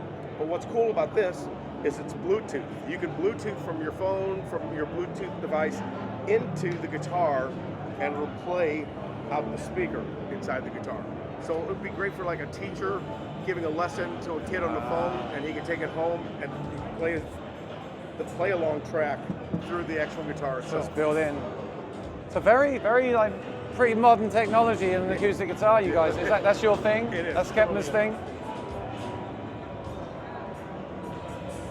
It's modern technology, but if you look at the video, what's unique about the company, about Kepma, they've been around 15 years, just acoustic guitars is all they make, but they're probably the most advanced in terms of automation and manufacture, how they are built. But they all have the speaker in, the USB. It's available, that's an option available. What's your straight up like pickup, like acoustic pickup, like under saddle and mic? You don't do that? We use the double, the Acoustifex. Exactly. Okay, so you don't have like just under saddle and mic with no effects. You're We about do the on a building couple effects. models. Like Yeah, this yeah. model here, again on our entry level, it doesn't have effects. It's got more EQ capability and has a built-in tuner. Okay, yeah. But for the most part, since that is our pickup design, we utilize it that way with the effects. So that's your thing. So you get yeah. the effects for no extra money. Yeah, cool. All right. Well, there. What's your name? I'm Aaron. I'm Tony. Tony. Great. Yeah. I'll come back when it's quieter and try that Great. system. It's Please. very interesting. Yeah. Right. All right. Thank you. That's nice, unexpected stop there at Kepma. I like the idea of that. Yeah, I've seen other systems like that. As you've seen them too. But that's a new version, so and it actually sounded good. Some of those systems don't sound that great with the built-in effects. Some are better at it than others. I found. All right. I can't believe I still have signal. I don't know how it's even possible, but I'm happy about it.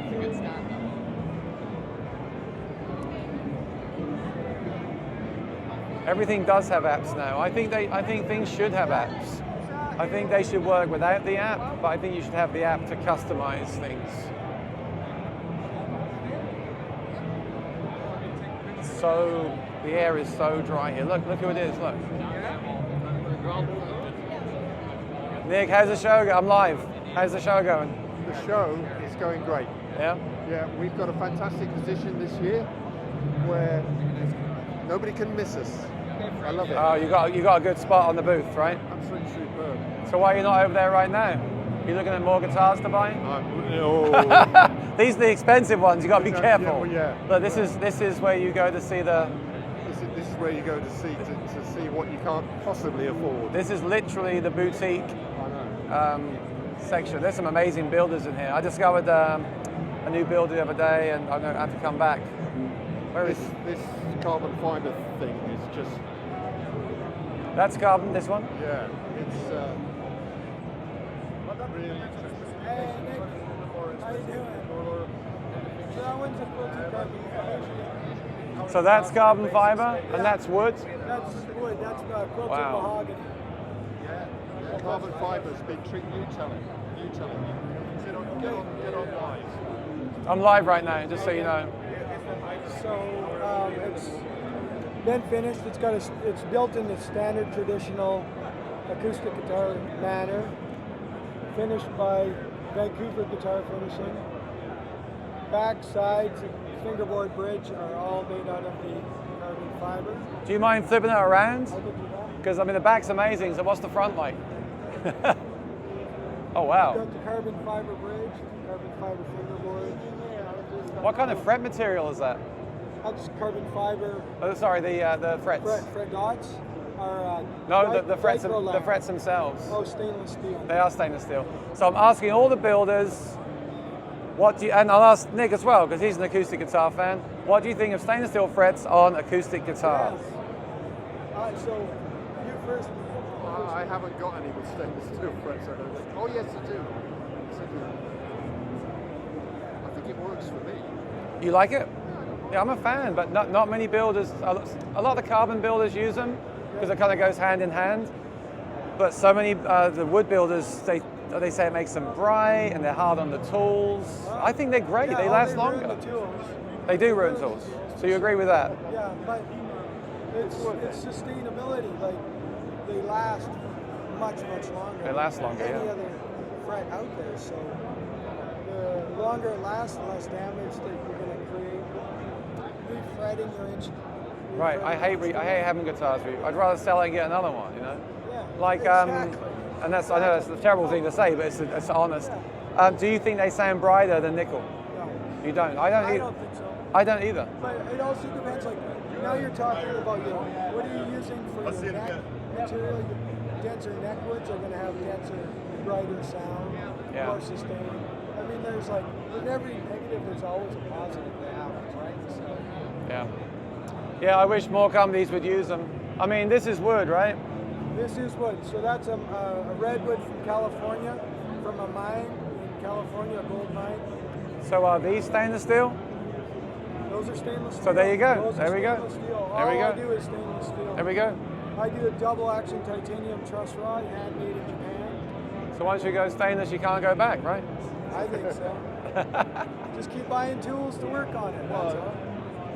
And it's part of the This material's very special. It's not just carbon fiber. It's been specially created. Correct. So John Blasey from Blasey Designs created a mold that he could lay the fabric, it's carbon fiber fabric, lay up with resin, and it just keeps building it up and then sands it back to create that figure.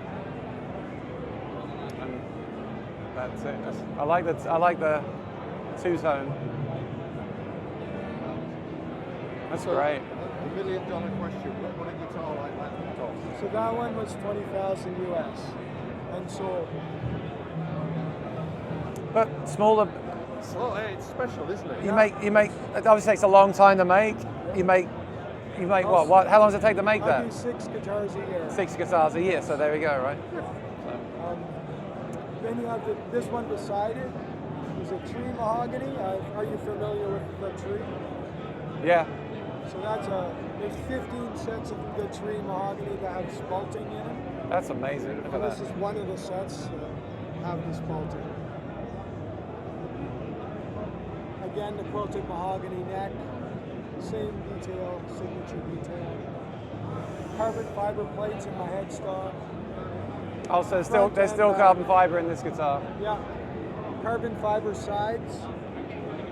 My Oh, sides carbon are- fiber sides and sandport. It's a 3-ply laminate with an outer skin, and in that it's a sandwich of wood, carbon fiber wood, and then the exterior skin.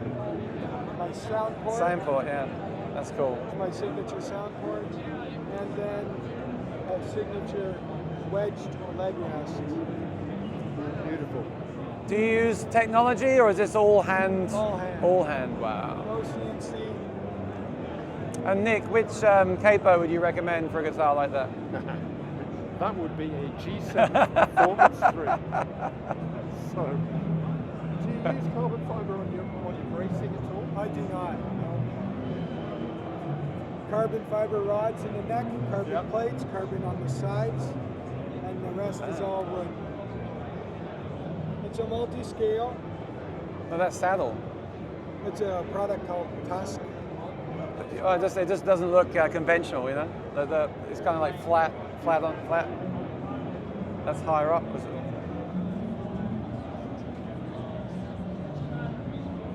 Oh. Are you collectors, guitar collectors? Or I'm a guitar store? fan, Okay. performer, guitar fan. I've got a YouTube channel, Okay. and Nick is a collector. Well, no, strictly I'm disposing at the moment. Oh, I've got too clearing many house? guitars.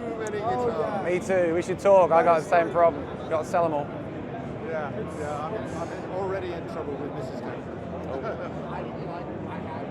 Last time we spoke, he had some nice Martins. We did like in lockdown. I had people on the channel to do like interviews because we were all stuck at home. And then Nick came on, and he, as for the capo thing, really. But then he happened to have all these nice Martins as well, so we got talking about that as well. So what is it about capos? Is that capos? Yeah, Oh. that's my business. So what's the guitar channel or the YouTube channel? It's Aaron Short Music. Please subscribe. I think I'm one subscriber away from 17K now. Oh, So. that's me. I'll be that guy. Please, yeah. Let's see if we can do it. Hey, Yeah. can I show you something interesting? Have you seen these things? These things. Have you scanned your QR code yet? It gives you the phone number. No, they've been really weird things. Oh wow. Cartridge mini industrial spare. So the QR code doesn't give you personal information. It gives you nothing to a do- random product. Your steel replacement hinge. Interesting. What's yours? They're What's they're yours? I can't remember. We're just saying the QR codes on the badges take you to random products. Which is really strange to me. That's a fun game we can play tomorrow when we're bored.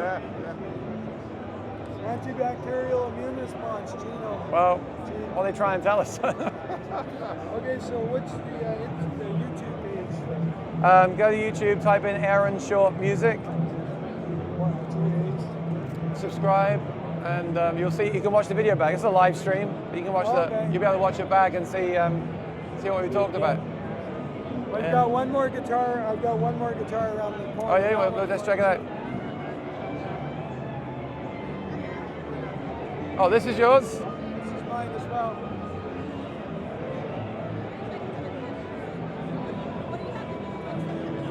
Oh, you got good spot there. What's going on? Yeah. So I got commissioned to build that guy across there with the big top hat by Slash. I got commissioned in 2014. And so I was able to get some of Jimi Hendrix's childhood home to put into the neck of his guitar.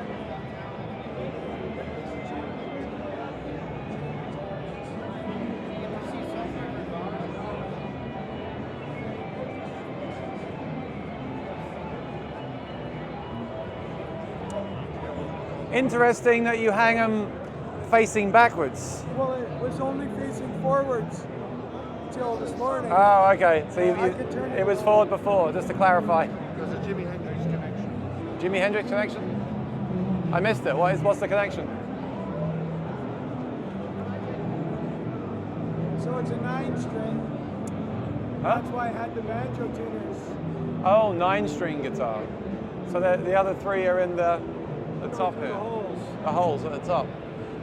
9-string guitar. And this is the front, the back, the sides are made out of baseboard from Jimi Hendrix's bedroom. And then, Made from wood from Jimi Hendrix's bedroom. right. Wow, that's cool. And then the binding was flooring from the living room that I stained black. Binding from the living room. And then the nails that I pulled out of the wood and the paint chips that I scraped off. The fret markers are all nails from the 2x4s. Nails. Yeah. Fret markers are nails from the floor. And then the fret markers down the side is copper wiring from the house. So yeah, look, so wood from now it makes Jimi sense. Hendrix's house In his bedroom. and his bedroom, and it's tuned to E flat, right? Yeah, it's standard tuning. Standard tuning. Standard tuning. And it's a 6, if 6 was 9, this was song of his, and that's what inspired this piece. So it's a 9-string guitar. Constructed from the remnants of Jimi Hendrix's childhood residence. Very cool. How did that come about? How did you obtain the wood? The fellow right there with the big top hat, Slash. I got commissioned by him in 2014, and he gave me artistic license, and that said just impressed me. So is that Slash's guitar, or? No, I was able to get some of the wood from the house to put into his guitar. Oh, so you made the guitar for Slash? Yeah. Okay. Not out of all of it, just some of it was in the neck of the guitar. Okay. And then that brought me to conversation with Jimi Hendrix Okay. to get a license agreement to do 10 acoustics with the house. That's great. I'm glad. Where can people go to hear about to learn more about your guitars and order a guitar? Joyguitars.com. Okay. Joy, J-O-I. Great. Yeah, I'm glad. I love doing this because I just run into people that I wouldn't expect to run into, right? Including Nick. Let me just take that. Yeah. All right, guys. I got to head out. I'll see you again. We still got tomorrow to go. I'll come have a proper chat before the end of the show. Nick Campling, everybody, the legend. See you later, man. All right, everyone. Thank you so much. Please subscribe, ring the bell if you're new here. I will go live again before the end of the show. I will post some recorded videos up next week of some really cool stuff. I might try and go live again this afternoon because it's not cutting out. It may be they've repaired the mast or something. So I might go live again this afternoon from the other hall if I can, just for fun. I mean, I like it. But right now I have to go and meet someone at 11 a.m. to look at something. So yeah, subscribe, ring the bell, help me out. And thanks for watching. This was a long stream, but there's some really cool stuff in here. I love those impromptu chats and the way that you can ask the questions in real time. I think it's fantastic. I'll try and go live again later on. If I can, I will. If I can't, I won't. Subscribe, ring the bell, and I'll see you soon. Thanks, everyone. Appreciate it.